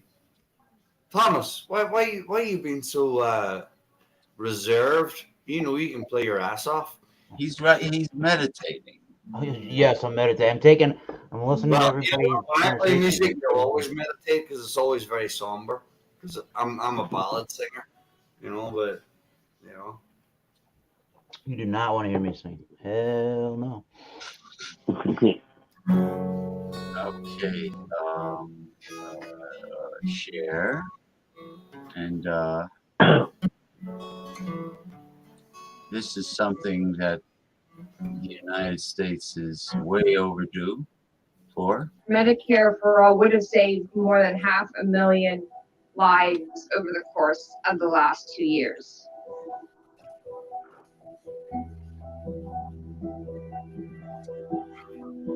What about my teeth? We compared age-specific elevated mortality risk for people without insurance compared to those with insurance for COVID-19 specifically, and from all other causes of death overall. We wanted to understand why the US has a higher rate of COVID mortality than any other high-income country, even though we spend more than any other nation, both in terms of per capita costs and overall. We calculated that if our country had implemented Medicare for all prior to the emergence of the pandemic, more than 338,000 deaths from COVID alone would have been averted. And that's on top of the more than 160,000 lives that universal health care would have saved our country from other causes of COVID over the last 2 years. It is an absolute disgrace that right now, 30% of Americans today delay going to a doctor or going to a hospital because they can't afford the bill. So people who don't have insurance usually don't have a primary care doctor and are more likely to suffer from preventable diseases like diabetes. And such comorbidities exacerbate risks of COVID-19 mortality. People without insurance also tend to wait longer to seek treatment, which further compounds death and transmission rates. Surveys also confirm that most of the country does want universal health care. So it's not a question of the public being persuaded. The question is a very simple one. Do you have a healthcare system whose primary function is to prevent disease, whose primary function is to provide quality care to all the people in the most cost-effective way? Is that where we go? Or is the function of the healthcare system to make billions of dollars in profits for the owners of large insurance companies? That's what the debate is about. Yeah, sad situation indeed. Angry. Daryl Messias is. I just want to answer Daryl Messias. Daryl, I have a friend, an old friend who has Asperger's syndrome, and you're absolutely correct. He has a very high IQ. He is so brilliant. He has every paragraph of every chapter in the Bible memorized. Damn. But he can't function and interact in a basic small talk way with people. Yeah. Yeah, he can up to a certain point. It's amazing how the balance of the brain goes sometimes, you know. Just, yeah. Yeah. Well, yeah, people that are candidates for COVID death are the ones that are immunocompromised people. Yeah. Yep. All right. James, I got another story for you. And this is, yeah. I'm not a fan of Bernie Sanders at all, believe it or not. But this song, this story is for the working man, like all of us, who got to get up on a Monday morning and have to work every other Saturday, if not every Saturday, and even for those that work Sundays also. And it's called Ordinary Man. Do you mind, James, if I play? Yeah, play. Airline. Yeah, the airline situation is not good. I mean, what is good, Fat Angry Boomer, nowadays? BC, if you want to cook and stay on the show, I mean, Eric did it. Well, that's the thing. I've got to go get it, so that's why I'm letting you know. All right, so, no problem. That's why I didn't want to interrupt you. That's why I put it through the chat there. No, thank you. That's a good. Are you leaving, BC? Are you leaving? Yeah, I'm taking off, man. I've got to go get some groceries and do some cooking. So. Oh, you got to go get the food. Oh. Yeah. Different stuff. All right. Well, BC, I'll see you later on. Thank you. All right, guys. I'll talk to you guys later. It's nice seeing everybody again, man. All right. Thank you. All right. Talk to you later. Thanks for coming on. Later, guys. Okay, Colin. It's all yours.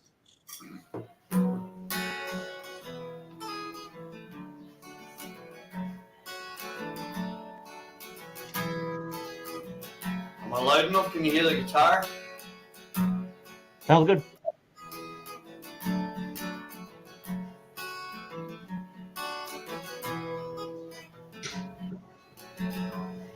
I'm an ordinary man, nothing special, nothing grand. I had to work for everything I own, and I never asked for a lot, was always happy with what I'd got, enough to keep my family and my home. Now they say that times are hard, and they've handed me my cards. They said there's not the work to go around, but when the whistle blows and the gates will finally close, for tonight they're gonna shut the factory down, and they'll tear it down. Excuse me. And they'll tear it down.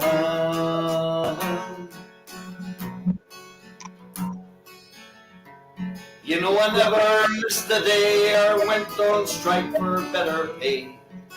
For 20 years I've served the best I could. With a handshake and a check, seems too easy to forget the loyalties to the bad times and through good. Now the owner said he's sad to see that things have got so bad, because the captains of industry won't let us lose, because he still drives his car and he smokes his cigars. Still he takes his family on a cruise, and he never lose. No, he never lose.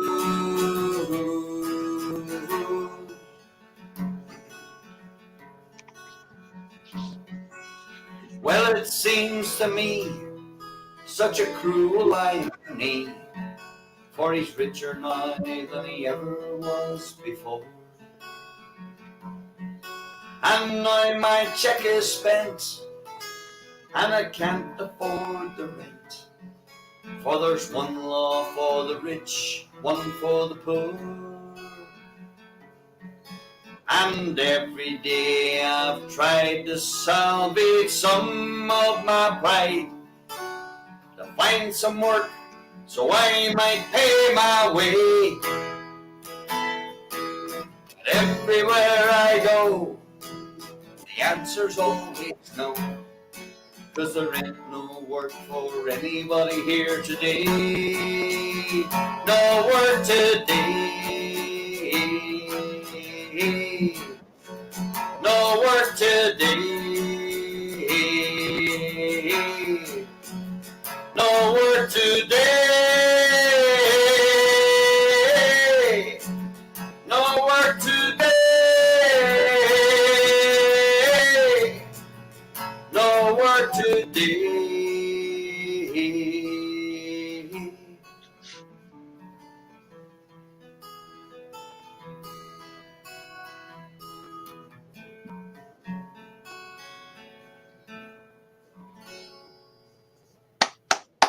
Thank you, Colin McMenamin. Thank you, James. Thank you. Another great song. Thank you. Cheers, lads. I have some cheers that might amuse you.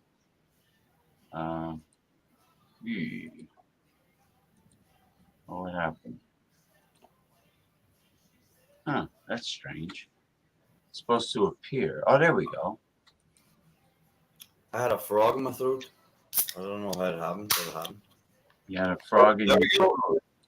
Who's that? Was that Ron? That's Ron. Oh, jeez. Uh-oh. Yeah, well, everybody. Here's Donald. Yeah, he's great, man. He's great. He's a great guest on the show, including everyone that comes. Thomas Metal 75. It's Thomas Gentleman. The spinning wheel of topics. We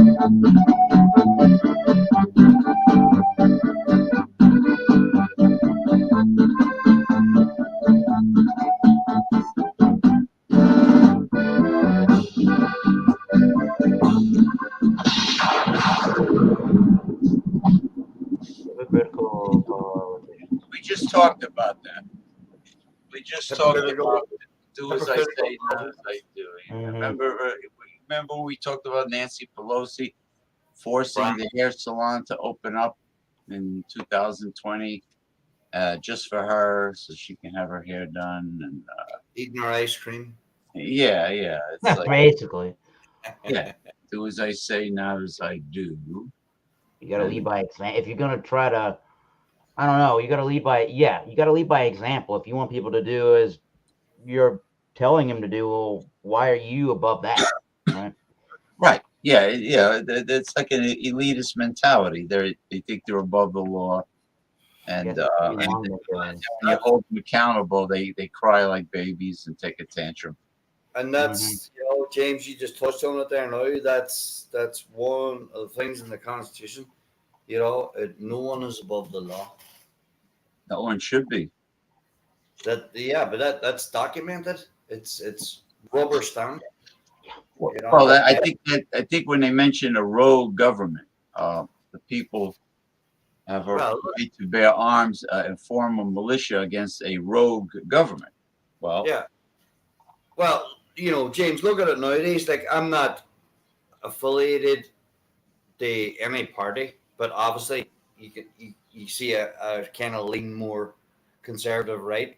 You know what I mean? But look at how on the left side they're trying to even disband, or else if not disband, pack the Supreme Court just for their advantage.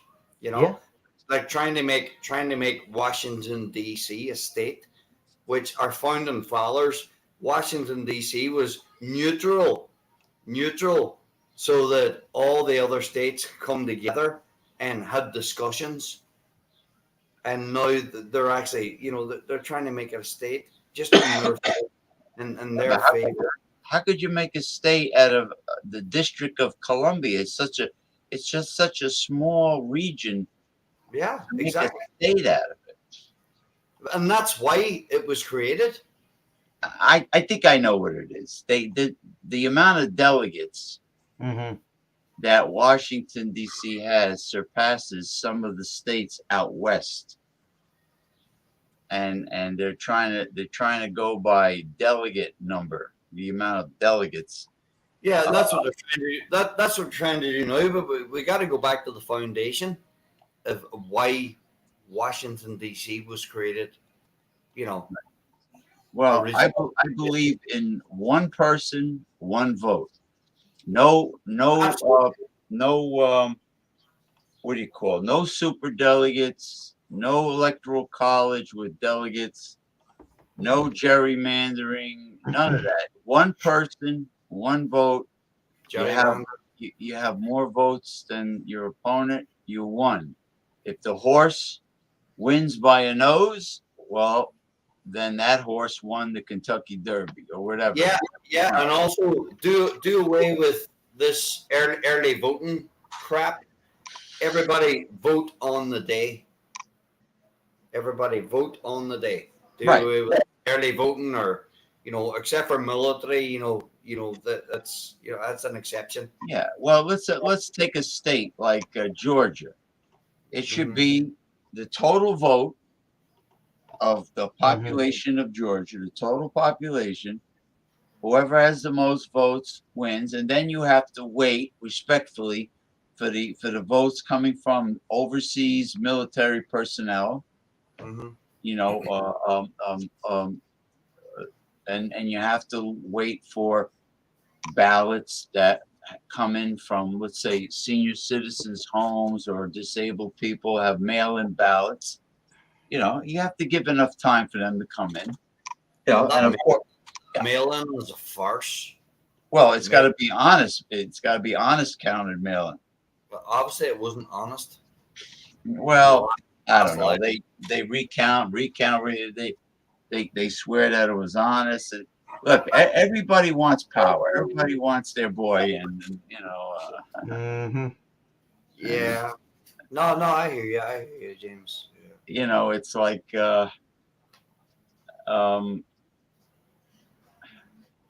it should be like the World Series. You get more points, you win the game. That's it. We're not really a true this country is not really founded on 100% true democratic values. It's more of a democratic, I guess you would call it more of like a republic, if anything. Well, more of a you democratic know, style of a republic, yeah. But that's we're created under a republic. You know what I mean? Yeah, that's what we were. Where even though the biggest deciding factor on a lot of things is your majority, there's still enough law written that doesn't discriminate against a minority either. However, it would seem kind of crazy to think that there would ever be a day where there's so many different minorities that would be able to therefore become a said majority, if that makes any sense. Like there's going to be so many different factions going on that one is just going to be able to that there would be enough of them that would be able to dominate a majority of people, if that makes any sense. Vice versa. You would, I mean, at least you would hope that, right? Now, if that's what's going on now, then maybe things are not going so, or maybe things are not going so well. Where you get people that argue about the Roe v. Wade thing. You thought that everybody was pretty much in, I don't know. You thought everybody was pretty much in a consensus about that. Like this isn't going to change, and all of a sudden, somebody's mind rapidly changed. Like you showed that video of Jesse Ventura. Somehow, somebody's mind rapidly changed when they got on the Supreme Court. I don't know what happened there. Couldn't tell you. Yeah. Well, you know what? You know, as Mother Teresa said, without life we have nothing. So not getting back on the abortion thing again, although it's very, very deep in my heart and very important. But without life we have nothing else. You know, how many generations have been snuffed out? You know, from the black community, the white community, all different generations. How many babies have been killed for nothing? You know what I mean? Look at one of the biggest blunders, and you touched on it earlier on, James. About people being born like disabled, this, that, and the other. Look at one of the biggest documented blunders in history. Was old Joe Kennedy and his daughter Eunice lobotomy. And if you see old photographs, and I have them there, she was a beautiful looking woman. And old Joe Kennedy, President Kennedy's father, who used to be ambassador in before World War II to England. He was an American ambassador. He went through this experimental procedure at this time. He gave his daughter up for that experimental procedure. And that beautiful girl, sure, maybe she's a bit slow, this, that, and the other. She spent the rest of her life sitting in a nursing home like this here. When before that, sure, she was a little bit slow, but she could still, operate and move around and, and throw footballs, with her brothers, Robert, John, Joe, obviously he died in a plane crash, World War II, and, and Ted, she could still throw a football with them. But after that experimental, because they had the money, you see, the LSD, the Benjamins, and they put that poor girl through that, and that's how she died. That's how she died in a nursing home up around Massachusetts, Boston somewhere. Like that there. like that there. But anyway, I might have went off the. Yeah. Well, Yeah, but here's the real. I mean, this guy sang for that band, the Sex Pistols. However, I read this and I didn't even I mean, I guess I subconsciously realized that it's coming from a United Kingdom perspective. But you can almost read this. You can pretty much read this, and it almost works. It works perfectly, the statement for the United States. But you can read it as almost any country where now the people, it seems like, the hypocritical part of this here is oh yeah, this is what these people are this is what certain people are trying to advocate for, or they're trying to campaign upon when they're, when it's election season. However, once they get into politics, either these people realize it's a much different ballgame than they thought it was, or you kind of did, or the other side of that coin is you have to play ball, right? And it makes it look like, the people that once were trying to defend, these left winger people that are trying to defend people from, oppressive government are now people that are pretty much on that side of the coin. All the time. It's like it's totally a 360 reversal on what used to be some. Yeah. Well, look at the hippies, the flower children of the 1960s. Yeah. They were very left wing, and those same flower children hipsters today. And you know what? Are right wing. They became right wing when they got established. James, that was a shame. That was a shame because they were all against our Vietnam veterans, who we should have been supporting. Well, they shouldn't blame the military personnel. They should blame the politicians that sent them. Yep. Yeah, but they did, James. And you know yourself, you're a little bit older than what I am. But when our men came off those planes and came back home, they were spat upon. I know. They were tarnished and they were humiliated. And we should be looking after those guys. I got a hat here up my wall. I'm gonna show you. I mean, I would have felt I would feel very sorry for them, but not treat them badly. I mean, it's not their fault. This is an old cap, right? And you can see it. It's all stained. Right? Am I off? No. All right. I'm trying to get you. Hold on. It was a guy called Joseph, right? And I met him in a bar on Memorial Day one day in Virginia, and I knew nothing about him. Didn't even know he had this hat. He and I sat down and we started to talk about music.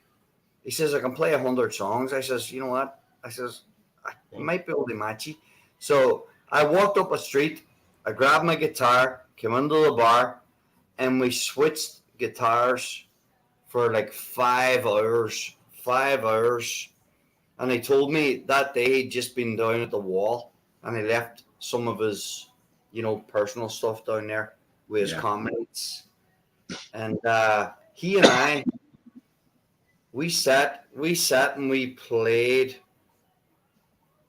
for hours, and at the end of the night he says, Colin, I've had this hat for 35 years.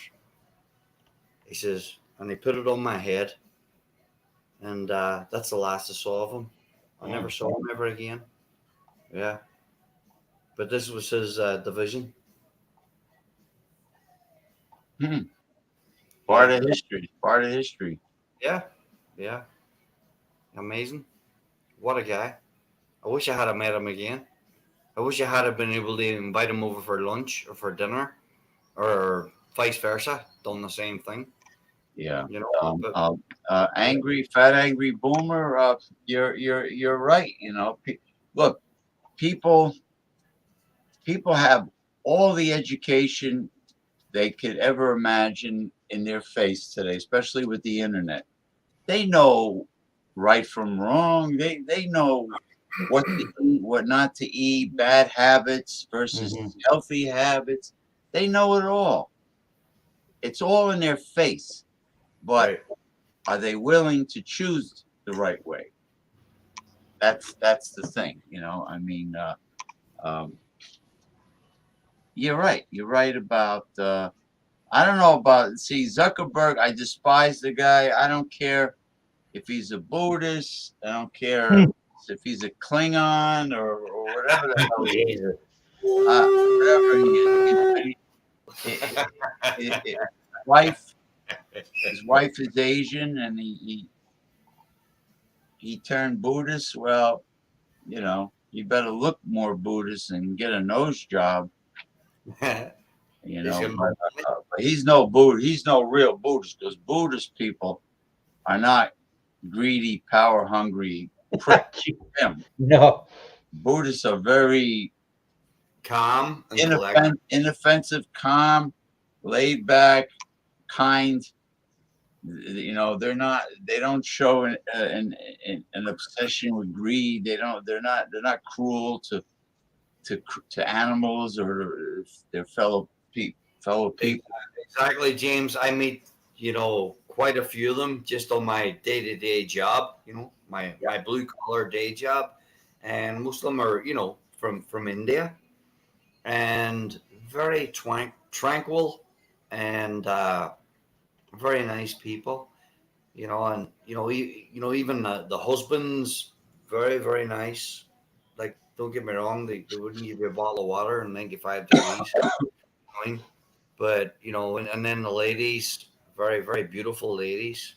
Yeah, as long as they don't buy a convenience store and rub the expiration dates off everything, like Apu from The Simpsons. Oh no. They always show him rubbing the expiration dates off everything. Yeah. Or else always looking for extra. Yeah. But I'm having Indian food tonight. I'm gonna have it delivered. My favorite. I got so tired of ordering Chinese food all the time. I said, you know what? I like Indian food. Let me try it. And it's actually quite tasty. It's very aromatic. It's very flavorful. I got the old tandoori marinating in the fridge at the moment since last time. Tandoori chicken or tikka chicken? Tikka masala is good. Tikka masala. I'm going to get goat biryani, I think, tonight.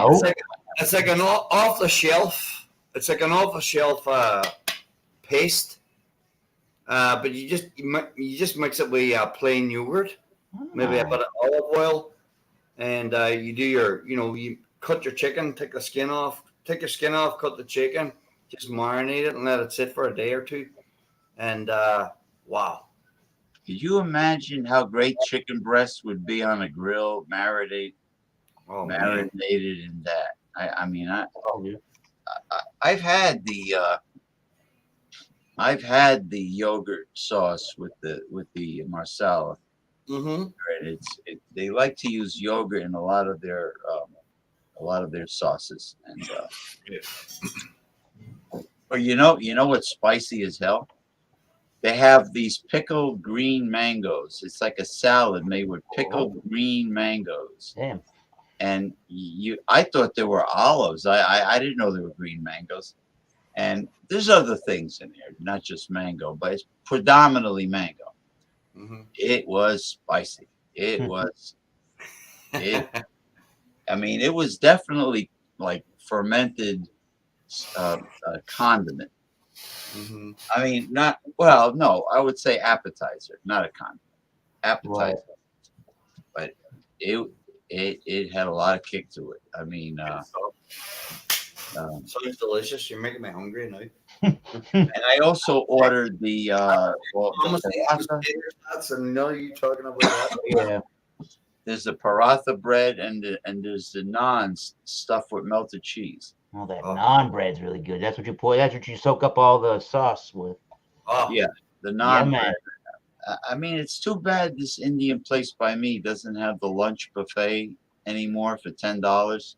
Oh, that's a good. It's called Namaste. I used to go there, and I would put the bed of basmati rice. Then I would get the curried goat with the gravy and the goat meat, and just put it right over the rice. And a naan bread. Yeah, and then you could dip the naan in there, and they use lamb also. Yeah, good stuff. And, I think paneer. Paneer is a cheese. if I'm not mistaken. Paneer, I think, is a cheese. Oh man. And Mango Lassi, the drink Mango Lassi. Don't forget that. Drink Mango Lassi. Okay. Yeah, it's like a smoothie. It's a mango puree, yogurt, cream. Yeah. They might put a little sugar in there. My ex used to love that drink, that mango drink that you're talking about, James. Yeah, my ex. God damn, I miss her, you know, but we used to go out and that's what we used to have. But she was from Bolivia, Cochabamba, South America. Yeah, well, Bolivia is the highest peaks of the Andes Mountains. I believe La Paz, the capital of Bolivia, is the highest elevation of a capital in the Americas, maybe in the world, one of. Yeah. I mean, I don't know about Kathmandu in Nepal, but you know, La Paz is so high that when they play soccer there, they have a hard time adjusting to the altitude playing soccer. Yeah, that's true. Argentina, you know, this is back in the 80s, 86, they were world champions. You know, they won the World Cup in Mexico. And they travel up to La Paz, and like you're talking about, James Thomas, you know, they're playing at high altitude where the people that live in La Paz eat coca leaves. Coca leaves, yeah, they chew coca leaves, yeah. Oh yes, yeah. Well, the Indians did it for thousands of years. Yeah, you know, but anyway, you know, the Argentinian team coming up from way deep in South America, coming up, playing on that high altitude. They get slaughtered. They were stuck in wind. Yeah, they get slaughtered like 5-0 by Bolivia, who Bolivia have never qualified for any competition. Yeah, I remember the World Cup. They beat Italy. Argentina beat Italy in the World Cup. But Bolivia is there's no bodies of water. It's landlocked. Yeah. There might be lakes there, but I mean it's all Andes Mountains, and they drink yerba mate. It's a plant called mate, and then they have they wear funny hats. They have these little in Bolivia you're talking about, yeah. They look like derby. That's the indigenous. That's the, you know, the natives. You know, you've got, you know, the people that actually live like in Cochabamba, La Paz, Santa Cruz. Yes. And then they're like the Spanish, like the colonists. Outside, it's like getting into the country. Like if I was living in Ireland, you know, I'm going to leave Derry City. I'm going to leave Belfast. I'm going to leave Dublin, right? I'm from Derry originally. You're going into the country, and people dress differently. And that's, you know, it's the same all over the world, but in different fashions. And that's just like you were explaining there now, James. Yeah. Once you get to the outskirts of those cities, you're going to see the old, and you know, they're like the black hats, and they have ponchos. They have ponchos like that. Blanket, you know, this blanket, you know, they're going to have material like that there. Yeah, this is beautiful. Yeah, I have one from that I got from Acapulco. Mine is green, most green with blue and red. But yeah, it's beautiful how they make those, and they wear these ponchos. Yeah, you know, I had a poncho one time. It was made out of llama, alpaca. Alpaca is a llama with wool, with longer hair. Yeah, it would have scratched the balls off you. Man, it was fucking so scratchy. Yeah, the alpacas, they use them like donkeys. They're for carry food. Yeah, they're like donkeys there. They're in the camel family, actually. Yeah. Alpaca. And they have so you're talking about the people that were related to the Spanish colonists. Right. that when you're talking about the La Paz, well, it's probably very mixed. You know, I'm sure there's native people walking around La Paz. Yeah. Like this is here's a little photograph I'll share with you. This is probably I would say, wow, I'm gonna say maybe 2013, maybe a little bit after, but this is me and my my ex. We're outside the Lincoln Memorial. Oh. Yeah, she looks like she has a native. Oh, big time. All right.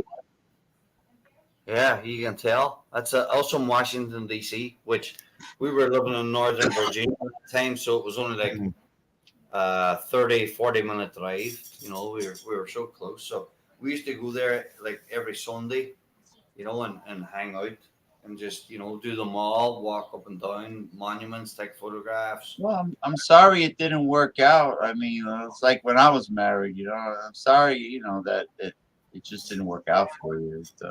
Yeah, it was tough. Yeah, it's unfortunate, you know, but hey. I know women complain when they first dating you, they're real nice. They're always smiling and giggling, and they treat you wonderful. And then after you're with them for a while, they start complaining more nitpicking, you know. Yeah. Can't please them. Can't please them. You got to keep moving. You got to keep rolling. You got to keep moving. And you know what? You have to take care of you. Exactly. Nobody else is gonna take care of you. You got to take care of you. Damn right. And you got to do what's right, and never give up your hobbies, your passions, your interests, your family and friends. I mean, never It's the give. only kind of stuff that you have in this world, really, right? Yeah, because if the relationship doesn't work out, well, who's there to catch you when you're falling backwards? You got friends, you got family. I mean, real friends. Yes. You know who those people are, and hopefully you know who they aren't, right? Well, when times are tough, usually the real friends are the ones that are there. Mm-hmm. Right. You know, there's acquaintances that pretend to be your buddy, but those are not friends. Your 800 friends on Facebook, you don't really know all 800 specifically. Right. They aren't coming back to you going, hey, let me help you out. Yeah, like if you won the Powerball lottery, you'll have long lost cousins that contacting you. Jeez. Remember, Eric, we used to play in the sandbox together. I don't know you. Get away from me. Get away from me. I honestly, I wouldn't want to get in front of like the 6 o'clock or 5 p.m. news and have that gigantic, you know, have people announce that I won the Powerball and everybody I don't want that. Hell no. See my face, and then all of a sudden people will be contacting you left and right. Yeah, I mean, I think I mentioned it a couple times.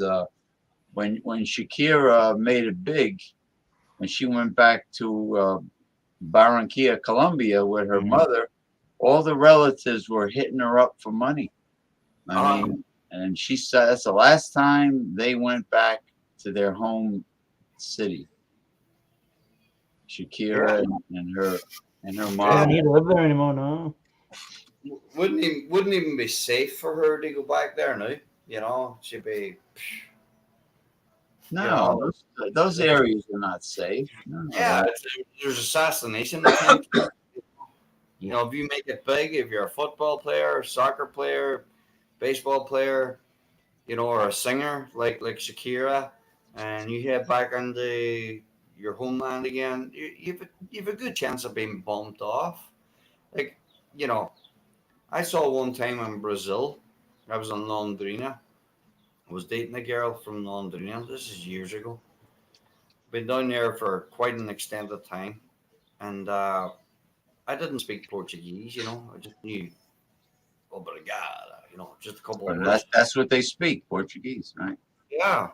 But I remember one time me and Viviani, that was her name, we went under the street and this guy came up and I didn't know what they were saying, but you know, your instinct, you know, when you've had somebody six for a lot of your life, you still have that instinct, even though, you know, you ain't get your six being watched anymore.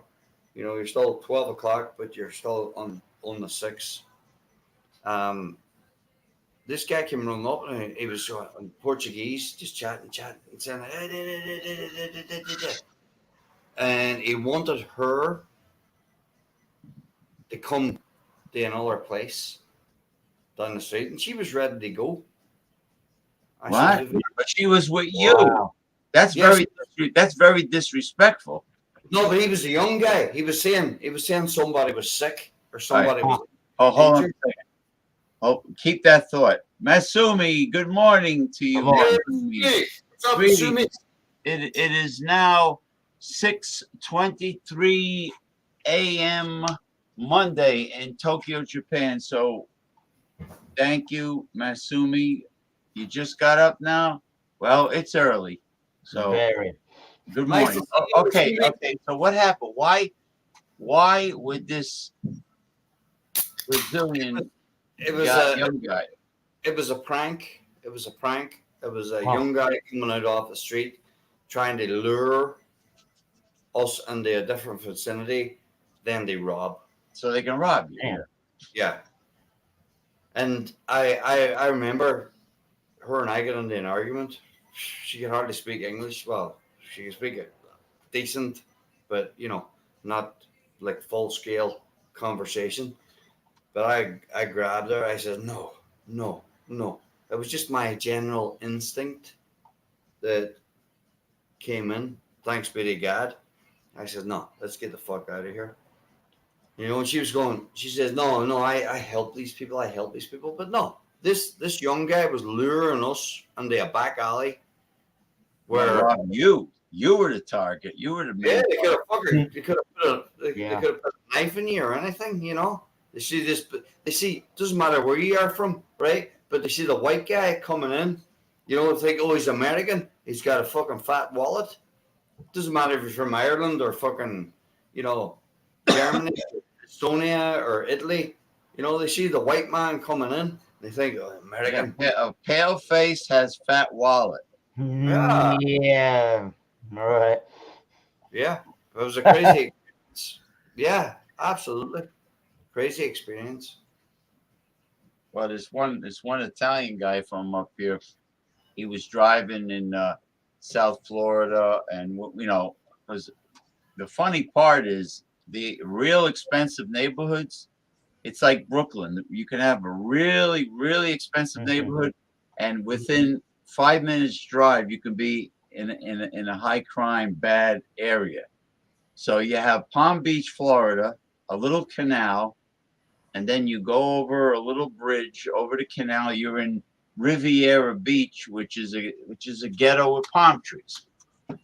So this Italian guy was down there in his car with his buddies, and one of the blacks there came up to his window, and the guy took out, I don't know if it was a 44 Magnum or what. It was like took out a gun and said and cursed at him.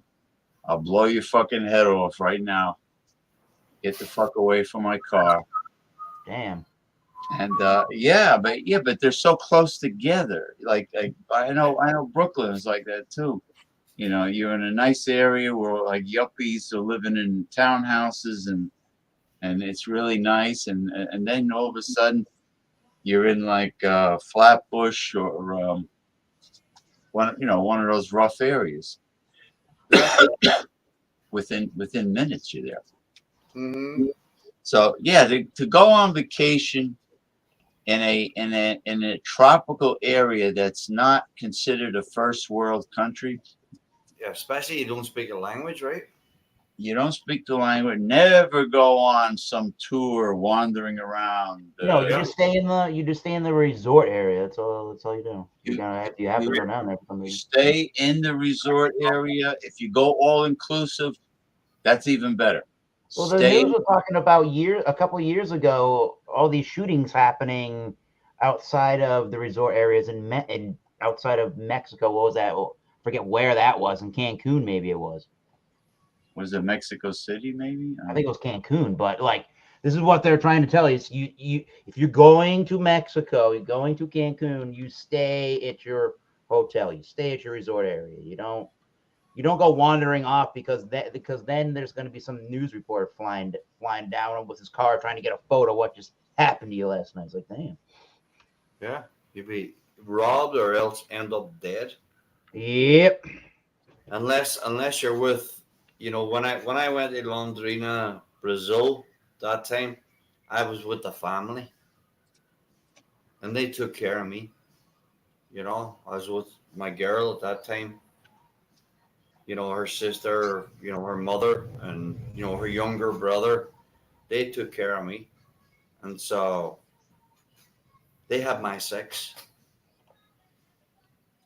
And I never realized that until this day. They had me from here. I was looking, sorry, knock my glasses off. I had myself here. They had me there. And that's, that was a good thing, Sorry. Yeah, you got to be careful. You got to keep your wallet in your front pocket when you're in those resort areas, not in your back pocket. Sorry, guys, I knocked my fucking glasses off. Keep it in your front pocket because of the pickpocketers. That's another thing. Even Europe, like I heard in Italy, they have pickpocketers. They go to school to learn how to do that. Mm-hmm. Crazy. Oh yeah. Sorry, James. I can't believe I done that. I knocked my fucking glasses off. Your glasses fell on the floor? Yeah, I just knocked them off. Here, Jim. If your business model depends on paying your workers starvation wages, you should not be in business. The federal minimum wage of $7.25 an hour hasn't been raised since 2009. That's the longest period without an increase since the minimum wage was enacted, meaning today's minimum wage is actually worth far less than it was in 2009. This is an insult to American workers and bad for our economy. It's far past time to raise the minimum wage to at least $15 an hour. Today's federal minimum wage is a starvation wage. A full-time minimum wage worker can't afford a 2-bedroom rental in any city, county, or state in the entire country. Meanwhile, billionaires like Jeff Bezos can afford a DC mansion with 25 bathrooms and 5 living rooms, just one of his many mansions. Now, the current minimum wage isn't so low because these workers are worth less than they were years ago. Quite the contrary. If the minimum wage had kept pace with workers' productivity increases since 1968, it would be over $22 an hour today. Even so, conservatives are out to scare you about raising the wage. Let's debunk each of their talking points. Myth number 1. If businesses have to raise wages, they'll cut employees' hours or cut jobs altogether. Rubbish. Since at least the 1930s, critics have argued that setting any minimum standard of decency at the workplace will raise employer costs and kill jobs. Child labor laws, the 40-hour work week, workplace safety laws. If we've learned anything over the years, it's that treating workers decently is worth the price. Besides, an abundance of research shows that increases in the minimum wage do not reduce the overall number of jobs. Researchers examined 138 state-level minimum wage increases and found that the number of low-wage jobs remained essentially unchanged in the 5 years following the increase. But workers were paid more. That's a job upgrade, not a job loss. And multiple studies have come to the same conclusion. When I led the fight to raise the minimum wage in 1996, many conservatives predicted huge job losses. Well, I'm happy to report that after the increase, almost 10 million low-wage workers received a raise, with no decline in overall employment. It's simply a myth that raising the wage automatically means lost jobs. Not to mention the benefits for workers themselves. Raising the wage to $15 an hour by 2025, as proposed in the Raise the Wage Act, would give 32 million workers a raise. Here's the bottom line. If your business model depends on paying your workers starvation wages, you should not be in business. Myth number 2. Small businesses won't be able to afford a higher wage and will be put out of business. Baloney. The fact is, a higher minimum wage can actually lower costs to small businesses. How? Well, for starters, a higher minimum wage attracts more potential workers into the labor force, thereby giving employers more choice of whom to hire. This leads to higher productivity and better service. Better service means more satisfied clients and customers. Higher paid workers are also more likely to stick around, saving businesses the hefty costs that come with recruiting, hiring, and training new workers. A study of the San Francisco airport confirms this. Researchers found that following a wage increase, a majority of workers who received a raise improved their overall performance. The higher wages even led to shorter airport lines. Researchers also found that employee turnover declined by 34%, saving an estimated $6.6 million a year. Smart business owners understand this. Henry Ford, after introducing the $5 day in 1914, when typical industry wages were less than half that, called it his best cost-cutting strategy because of the productivity boost that followed.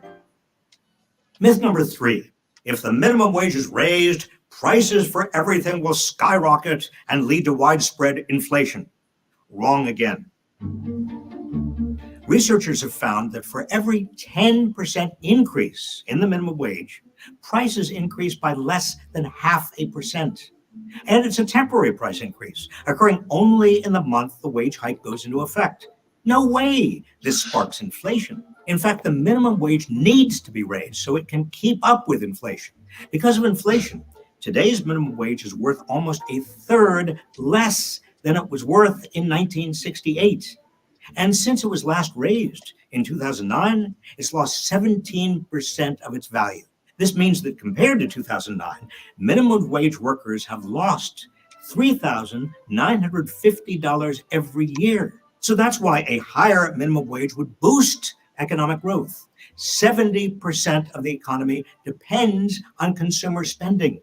So more money in people's pockets means they can spend more on the goods and services that keep the economy going. Oh, and raising the minimum wage would reduce the amount of money taxpayers spend on public assistance that families need because their breadwinners don't make enough to live on.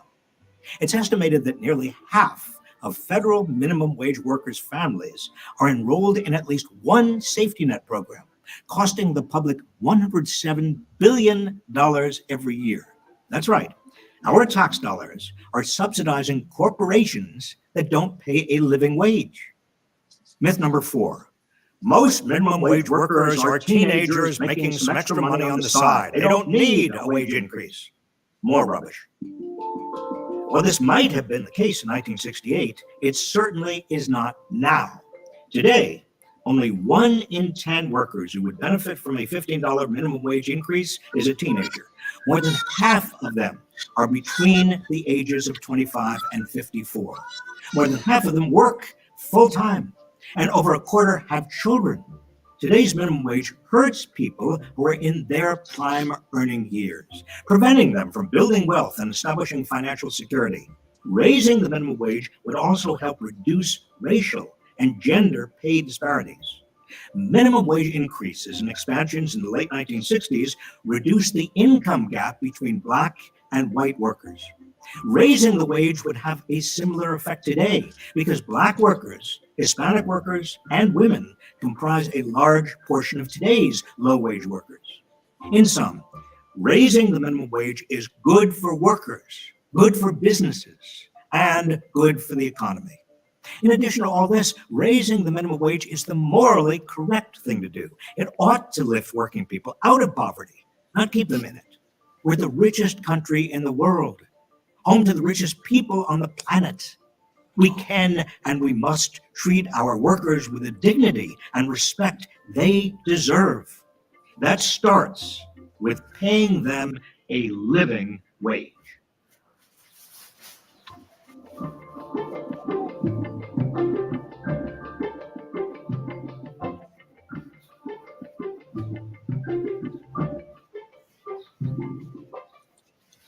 Oh yeah. So yeah, inflation eats up the current salaries that are considered average salaries, including the minimum wage. Just every year that goes by, dollars worth less, and their wages. I mean, yeah, I feel well. One of the things that was talked about is, and I don't know over time what that looks like. To be completely honest, the idea about it sounds like you're going to be able to attract more people with a minimum, let's say, of a $15 wage, and you're going to attract more potential candidates for your job that you're trying to hire for. I don't really know how long that becomes.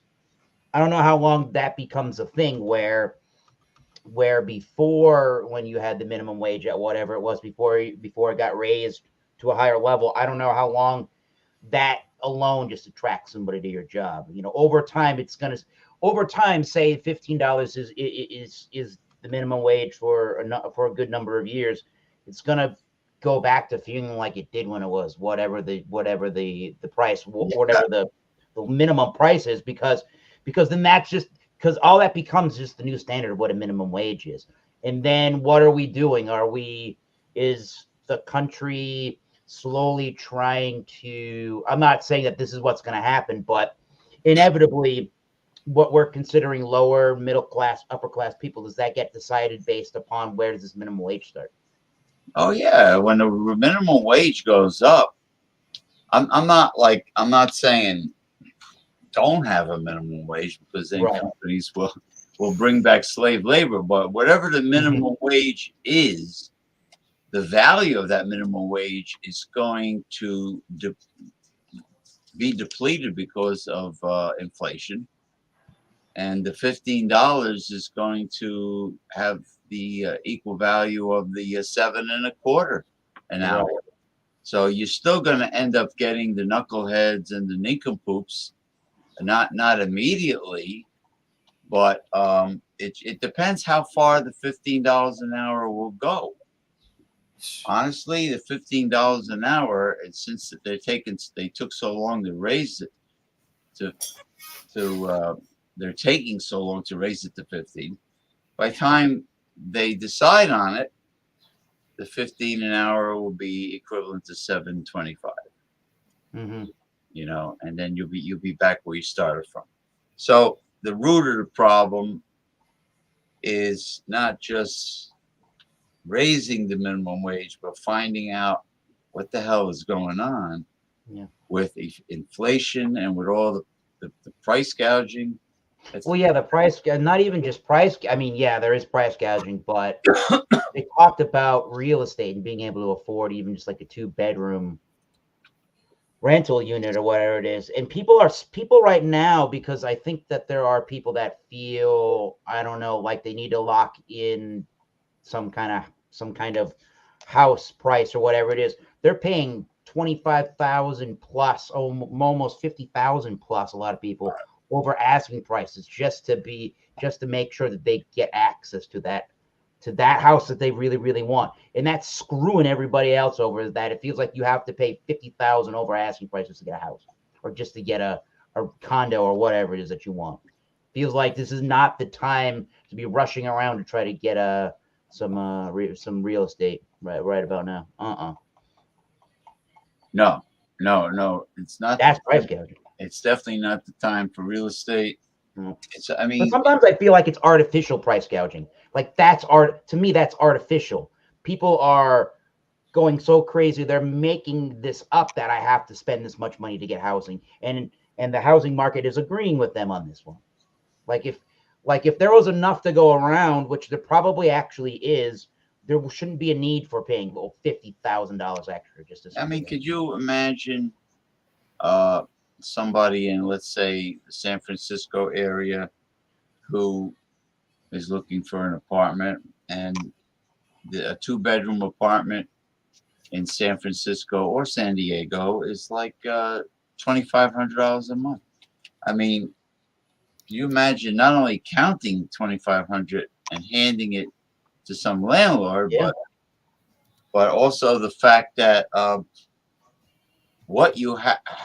do you make enough money to pay that kind of rent, plus have surplus cash left over for other living expenses and for enjoying life, whatever's left of your salary. Not much enjoyment after that, is there? No, there's no enjoyment after that. You don't get the luxury of your whole work-life balance. You don't have any balance in your life. Now, what you told me in private, I'm not going to mention any names. Sure. If a person in San Francisco is living in a large, modern condominium with big rooms and a terrace and modern conveniences and in-ground pool, and the individual can't hold a job for very long, and the jobs are mediocre, if that, and they get fired a lot. You have to get out of bed. There has to be some sugar relative, sugar mama, sugar. there has to be someone or someone else paying the bills. There has to be. And of course, the individual's not going to tell us. No. And if the individual gets fired a lot, they're not going to tell us that it was really his shortcomings that keeps getting him fired.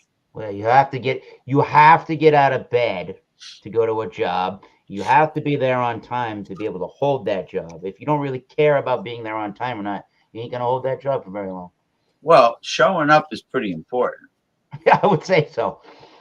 Yeah, and you know, if he shows up on time, congratulations. You don't have to. I'm not saying an imbecile can do it, but you know, the average intelligence of somebody that shows up on time can learn the ropes of how to work for a company in that particular department. Yep. Show them the ropes. Exactly. The only problem with office work is, whether it be male or female, is that, I hate to say it, but typing skills is a must. Definitely. Right. Oh, yeah, I agree with that. Yeah, you can't type like me, like this. I hardly ever look at my keyboard when I type. Now you see, you type like this. Computer lessons. They gave us computer lessons. I'm trying to remember what grade I must have been in. It was within middle school. So in my time, we have elementary, middle, and then high school, which is your 9 through 12 is high school. So 6, 7, 8 is middle school. At some point, it must have been 7th grade. I seem to be remembering. We had a computer class and we had typing. And I remember the teacher that was teaching that class saying you're going to be glad, something along the lines of, you're going to be glad that you learned this stuff by the time you get into college, and you're going to have to write all these papers and stuff, and you're going to be using a computer to do it. Like, the guy was damn right. Even however remedial the programs were that we used to try to learn, I'm like, I'm almost never looking at a keyboard when I type. It's crazy. You did learn something. So use what you got. Yeah. I mean, it's really important to learn it. Now, the only thing I remember is the home keys, the ASDFJKL semicolon. Right. That's the only thing I remember. But getting beyond that, I failed. But I can do 25 words a minute with my two fingers by looking at the board. And you know But, that's yeah. crazy, James. I remember my mother, and this is like as lost as what the language of Latin is now. She used to do 100 words a minute in shorthand. Wow. Anybody remember shorthand? You know? Yeah. And then my mother, she actually went on to teach it to other people. Now, I don't know what uses for shorthand or what use was it for in that. Well, don't they use as court stenographers? You shorthand? You shorthand? Probably, I would imagine. Yeah, normally people sitting in courthouses, in trials. That's how they used to, put down their words. Yeah, I don't know. Angry Boomer. I'm not familiar with this movie. It's called Shot Caller. I'm not familiar. Never heard of it. Never seen it. No. I have Netflix. I mean, I'm sure I can find it, but yeah, I guess. But it's not I don't pay for the account. It's my sister's account, but it's there's too many series on Netflix. Like the trouble with a series is you have to watch it consistently. Yeah. Otherwise, you're lost. It's different than a series. Is different than watching a sitcom where every episode on the sitcoms is going to be a different storyline. They're not super connected. An episode on a sitcom is like watching one movie in its entirety, and when it's over, it's over. Yep. Right. It's not like the sitcom has the same main characters, but the episode is different. Yeah. Right. Yeah. I mean, I suppose there are some South Park episodes that are connected in ways, obviously, with the characters and the recurring themes, but you can watch an episode of South Park from 1999 and watch one from 2008 and be completely okay. Yeah. Like some episodes consist of more than one, like the Imagination Land. Wasn't that 2 episodes?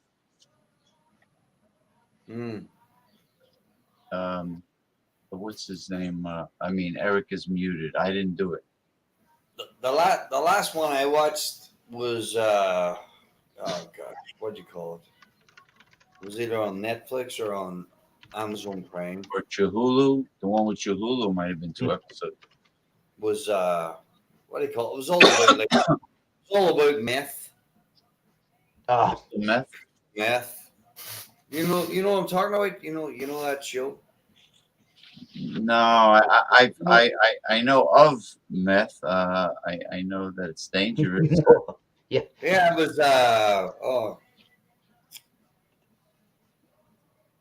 Thomas, you know what I'm talking about? I feel like I've heard of this before. Yeah, it sounds. Yeah, it went on for like months. It was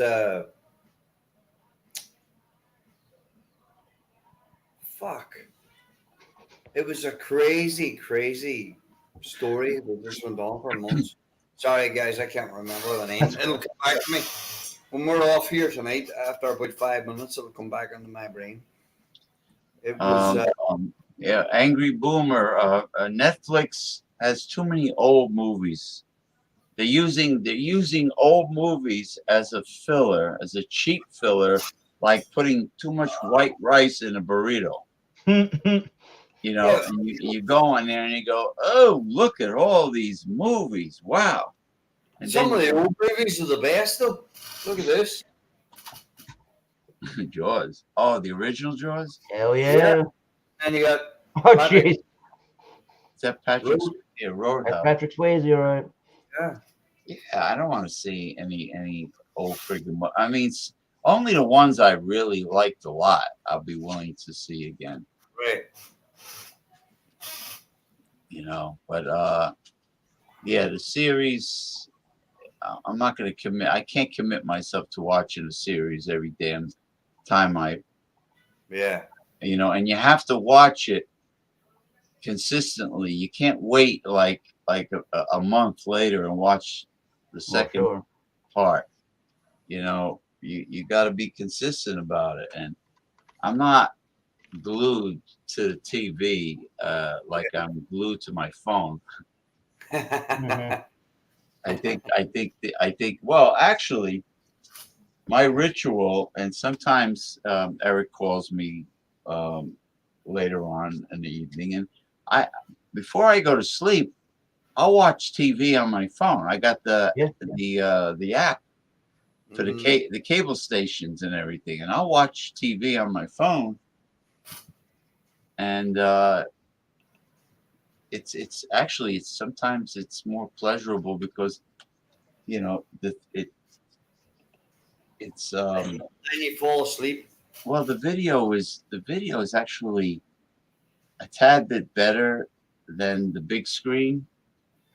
The video on my phone, and I'm not the phone is not far from me when I'm lying down. Right. You know, so even though it's a small screen, I can see more detail than if I was sitting a mile away watching the big screen. Guess that makes sense, yeah. Living room, yeah. But you know, fat angry boomer, who I think is Sid, but that's okay. Fat angry boomer is a lot easier to remember than that Sid whatever. I don't even remember the rest of it. It was like some foreign language. But anyway, he was right. It is mediocre, and even cable in general has become a deliberate ripoff, so to speak. The basic package for cable, they give you less stations. Like, in other words, if you want to get the silver package or the family package, like one step above, there are channels that you used to get on the basic package. So they're taking it away. It's like today's large eggs used to be yesterday's medium eggs. Right. Or today's jumbo shrimp used to be yesterday's large shrimp. Yeah. So they're all downsizing. They're all getting really stingy with the consumer. And guess what? Yeah, James, you're right. They've been doing it for years. Look at The customer don't boycott. If the consumer only knew how powerful the boycott is, they would use it. But no, Americans have to have what they want now. Yep. It's like, even look at such a basic thing. Look at the size of a chocolate bar in comparison to what you used to eat when you were a kid. Look how when I was a kid, ice cream came in half gallon and gallon containers. No kidding. Yeah, they had the cardboard container that you can open up the whole thing and it would fold out, and you have this half-gallon block of ice cream, and you can actually cut thick slices. And what my grandmother used to do, God rest her soul, she would make fresh hot Belgian waffles. Oh. Take the hot waffle off and put the slab of vanilla or vanilla chocolate strawberry. I kind of like vanilla when it comes to, like, you know. Oh, I love vanilla. Hot apple cobbler or or hot apple strudel. Yeah, you got to go vanilla. So she used to put that on the freaking waffle, and there was a place in my hometown when I was a little kid called Panama's, and they specialized in hot, freshly made waffles with ice cream in the middle. What? You talk about ice cream sandwich? That was like incredible. To go there and get two big, thick, freshly made Belgian waffles right off the waffle iron with a mountain of vanilla ice cream in the middle. Oh, yeah. That was that was the ultimate ice cream sandwich. I used to love my grandfather, James Cassidy. Yeah. And Sundays he always heated up like an apple pie. Yeah. Like a crumbly apple pie. And then he used to put the vanilla ice cream on top of it. The deep dish apple pie, yeah. you know, the deep dish, where the apples have a little crispiness to them. Yes. So the pie was hot, the vanilla ice cream was cold, and it just went on top of it. And the crust was real buttery tasting. Oh man! And then it would drizzle. He would pile the vanilla ice cream on top. My mouth's watering. Same thing with cobblers. When I was with my ex, we went to Amish country, you know, Lancaster County, and we would go to buffets, and they had hot apple cobbler, hot peach cobbler, and I would get the vanilla ice cream and put it right on the hot cobbler, and it's just like couldn't beat that, James. That's amazing, amazing.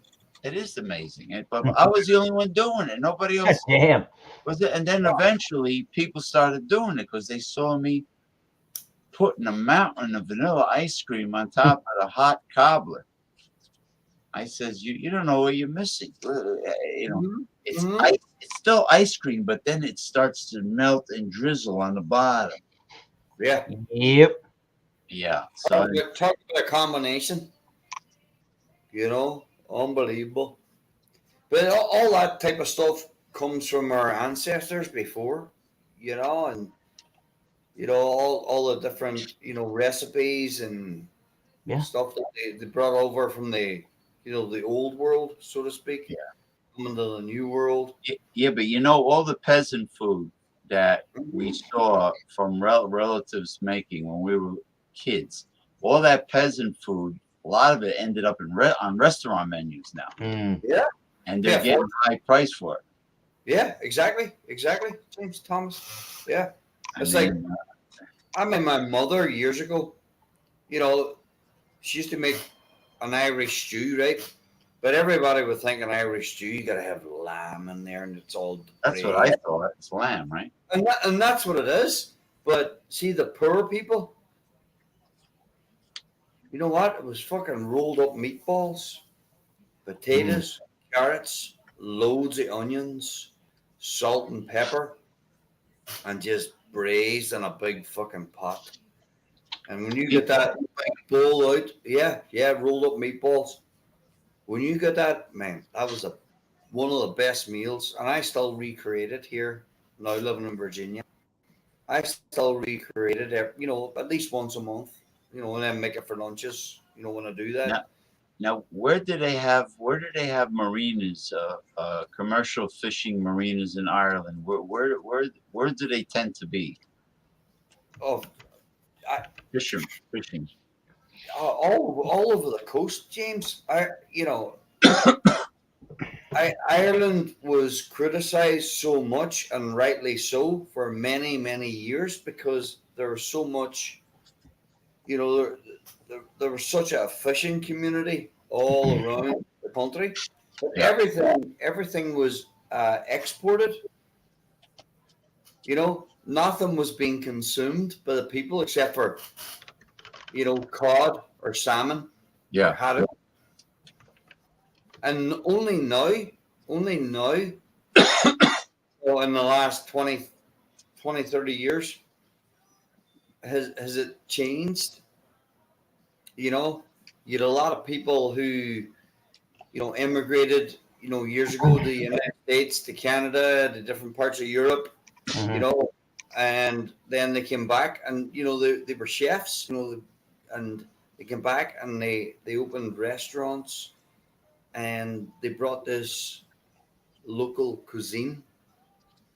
They brought it back and they practice, which it never ever was, but Ireland just boom, everything was. Well, the same thing happened to Maritime Province, Canada, or Newfoundland, Brunswick, Prince Edward Island, Nova Scotia. all the seafood, the lobsters and the cod, all the seafood is exported, and there's nothing for the local people to buy. It's just whatever garbage they don't want to export. Right. And they're all like down here. All the lobsters are shipped to like restaurants, and well, some of it's farm raised too, just for export. Like a lot of I think you can get wild caught salmon, but you also can get tilapia, which I don't even think the tilapia is even a wild fish. I'm not even sure that it is. Well, originally, tilapia is an African cichlid from the Nile River. It's they're pretty much vegetarian fish. Bottom feeders. And they if it's warm climate, they're very easy to farm raise. Tilapia, and they raise it in wherever it's warm, and they do that with oysters and mussels. Where do you typically get mussels from when you go to a grocery? They're typically Prince Edward Island. Well, they do it. They've been doing it with shrimp for decades. There's no shrimp boats going out for the shrimp. No, they're they're coming from Ecuador and Thailand. Or China, farm raised. Maybe, yeah. Yeah. Or India, frozen in a box. You got to watch what you eat. Something. See, these ones, from India, and that if you think if you look into the global world, and not to be disrespectful to anybody. Well, I know what goes on with the black tiger shrimp from Thailand. They feed it garbage. They feed it garbage. The water's in shit. The water's shit water. Literally. So these fucking shrimp. And I see them in some of the Spanish markets over here. They get these frozen boxes of shrimp. Big box for they're scavengers. They throw all kinds of shit in the pool, in the ponds. Yeah, guys on there pissing in the water, taking shits in the water. The Chinese are using raw sewage from humans to fertilize some of their crops. Jesus. Some of their crops. You believe that? That's gross. Yeah, that's like gross. It's like the North Koreans. Half the people are fucking starving, and they're actually feeding people fucking human, and the people think it's pork. That's controversial. Deceptive business practices. That's cannibalism. It's true. Cannibalism. Yeah, exactly. Cannibalism. Yeah, people are starving. They're feeding them fucking human, and they think it's pork. Oh my God. Yeah. Why don't they? Do they ever make like bean soup with the human flesh and call it human beans? That's called Hunan chicken. Human chicken. Get it? Human beans.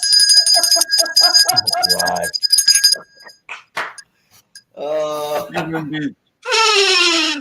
Yeah, human beings. No, a guy told me that he was in the North Korean peninsula. Chicken, you said? Yeah, he was in the army for 15 years, and he was on guard on that border, and I worked with him for about 5 years. Oh, the demilitarized zone separating North and South Korea. Yeah, he was one of the guards that had to go face to face. Damn. And stand for hours and hours, whatever the shift was. But no, he told me some stories. I worked with him for about 5 years. Ex-army guy, great guy. But no, he had some stories, and he shared. Well, that guy is a cruel tyrant. Kim Jong-un. Oh yeah, he's cruel. Kim Jong. His sister's bad too. Oh yeah. He has this real pretty sister that's supposed to take over North Korea when something happens to him, and Yeah, it probably bump her off her too, because he's a little fat. He's a little fat. Yeah, he's like the Gunman style. The Well, music. apparently he likes cheese and cognac and like Western foods. Yeah, he has the most expensive Western food flown in, and the people get shit on the they get crap. They're poor. Rice, all he does rice. You know, He had his uncle bumped off. You're damn right. That's crazy. James, that was his half brother. Remember, in the airport. Oh my God. And they put some type of fucking chemical or something on him, and the guy died. Like cyanide or something. Something crazy. You mean a poison that goes through the skin into the blood? Yeah. It's you get the videos on YouTube. Somebody was open. It was his half brother, and they rubbed his neck with something. Jeez. And then the guy fucking went into cardiac arrest. You know, Kim Jong-un had like 90, almost 100 people executed by firing squad just because they were practicing Christians. Oh yeah. What's that? Pure communism. Pure communism over there. You know, but that's like lunacy. I mean, what's the problem if people practice their religion? I don't understand what the problem is. Well, look at it, James. Look at Saudi Arabia. You know, you couldn't wear a fucking crucifix around your neck. You know, they'll behead you. Yeah. If a Muslim woman under that type of Islam, if she leaves the house without a chaperone, like a woman cannot leave the house unchaperoned. That's crazy. There has to be somebody accompanying her, because that's like whatever's part of their religion is part of law. Their law. Their religion. Sharia law. That's what it is. Yeah. Like it's one and the same. Like. And do you know the sad thing about it, James? I worked for Aer Lingus at Dulles International Airport for a couple of years. Cunnilingus. Aer Lingus. It was Irish airline, and see all those Saudi women. Now these are ones that have come to America now, and they've taken all this off, this, that, and the other. How beautiful those women are. Like, Middle Eastern women are quite pretty. Amazing. Like, blew your socks off. Turkish women, a lot of them. Do you ever see the belly dancers? Some of them are very stunning. Mm-hmm. These women, the big dark eyes, they olive skin, just beautiful. But if you're a belly dancer, you can show skin and your face and everything. See, that's weird. Like if you're a belly dancer, you can show a lot of flesh and your face and wear makeup. But if you're not a belly dancer, you have to be like they're like covered in black, like completely. Right. Yeah, I go into many houses in my job, and a lot of them are Middle Eastern. A lot of them are all in their what's the word? Attire? Is it the right word? Yeah. But then again, some of them that have become more Americanized, but are still kind of under the cuff. Mm-hmm. But you just see their beauty, Wow. They have an obsession with being against sexuality or sensuality. They're very anti-sensuality. It's like, but the hypocrisy is the men can have 1,001 girlfriends. Men are bastards. They don't treat their woman good. No, the family dog gets treated better than pretty much. The girls. They gotta walk behind them, and that's what I think. They gotta walk behind them, but the woman has to be under lock and key and pure. But the men, they can ride the light. Can go out and fool around with with a squillion women. Mm-hmm. And it's really a double standard of the worst kind. I mean, it's awful. It's awful. All right, gentlemen. Yeah, I'm gonna have to close up shop and go order me some food. I'm surprised I lasted this long with my throat, my voice here. 3 hours is not bad. 3 hours. Oh well, that's a long It was good to see you. Great to meet up with Thomas again too. Hell yeah. Thank you, everybody, collectively. It's very nice to have everyone aboard. It was nice for Ronald Theriot to stop by. Yeah. I realize he has to put on his Grand Poobah uniform. Everybody in chat too. You know, fantastic. Yeah, everybody. Fat Angry Boomer, Jason Cleveland, Masumi, Daryl Messias, Bart Robinson, everyone. All right. Bye, Donald. Thank you. Cheers. Cheers, everybody. Cheers. Have a nice Sunday evening too. Yeah, you too.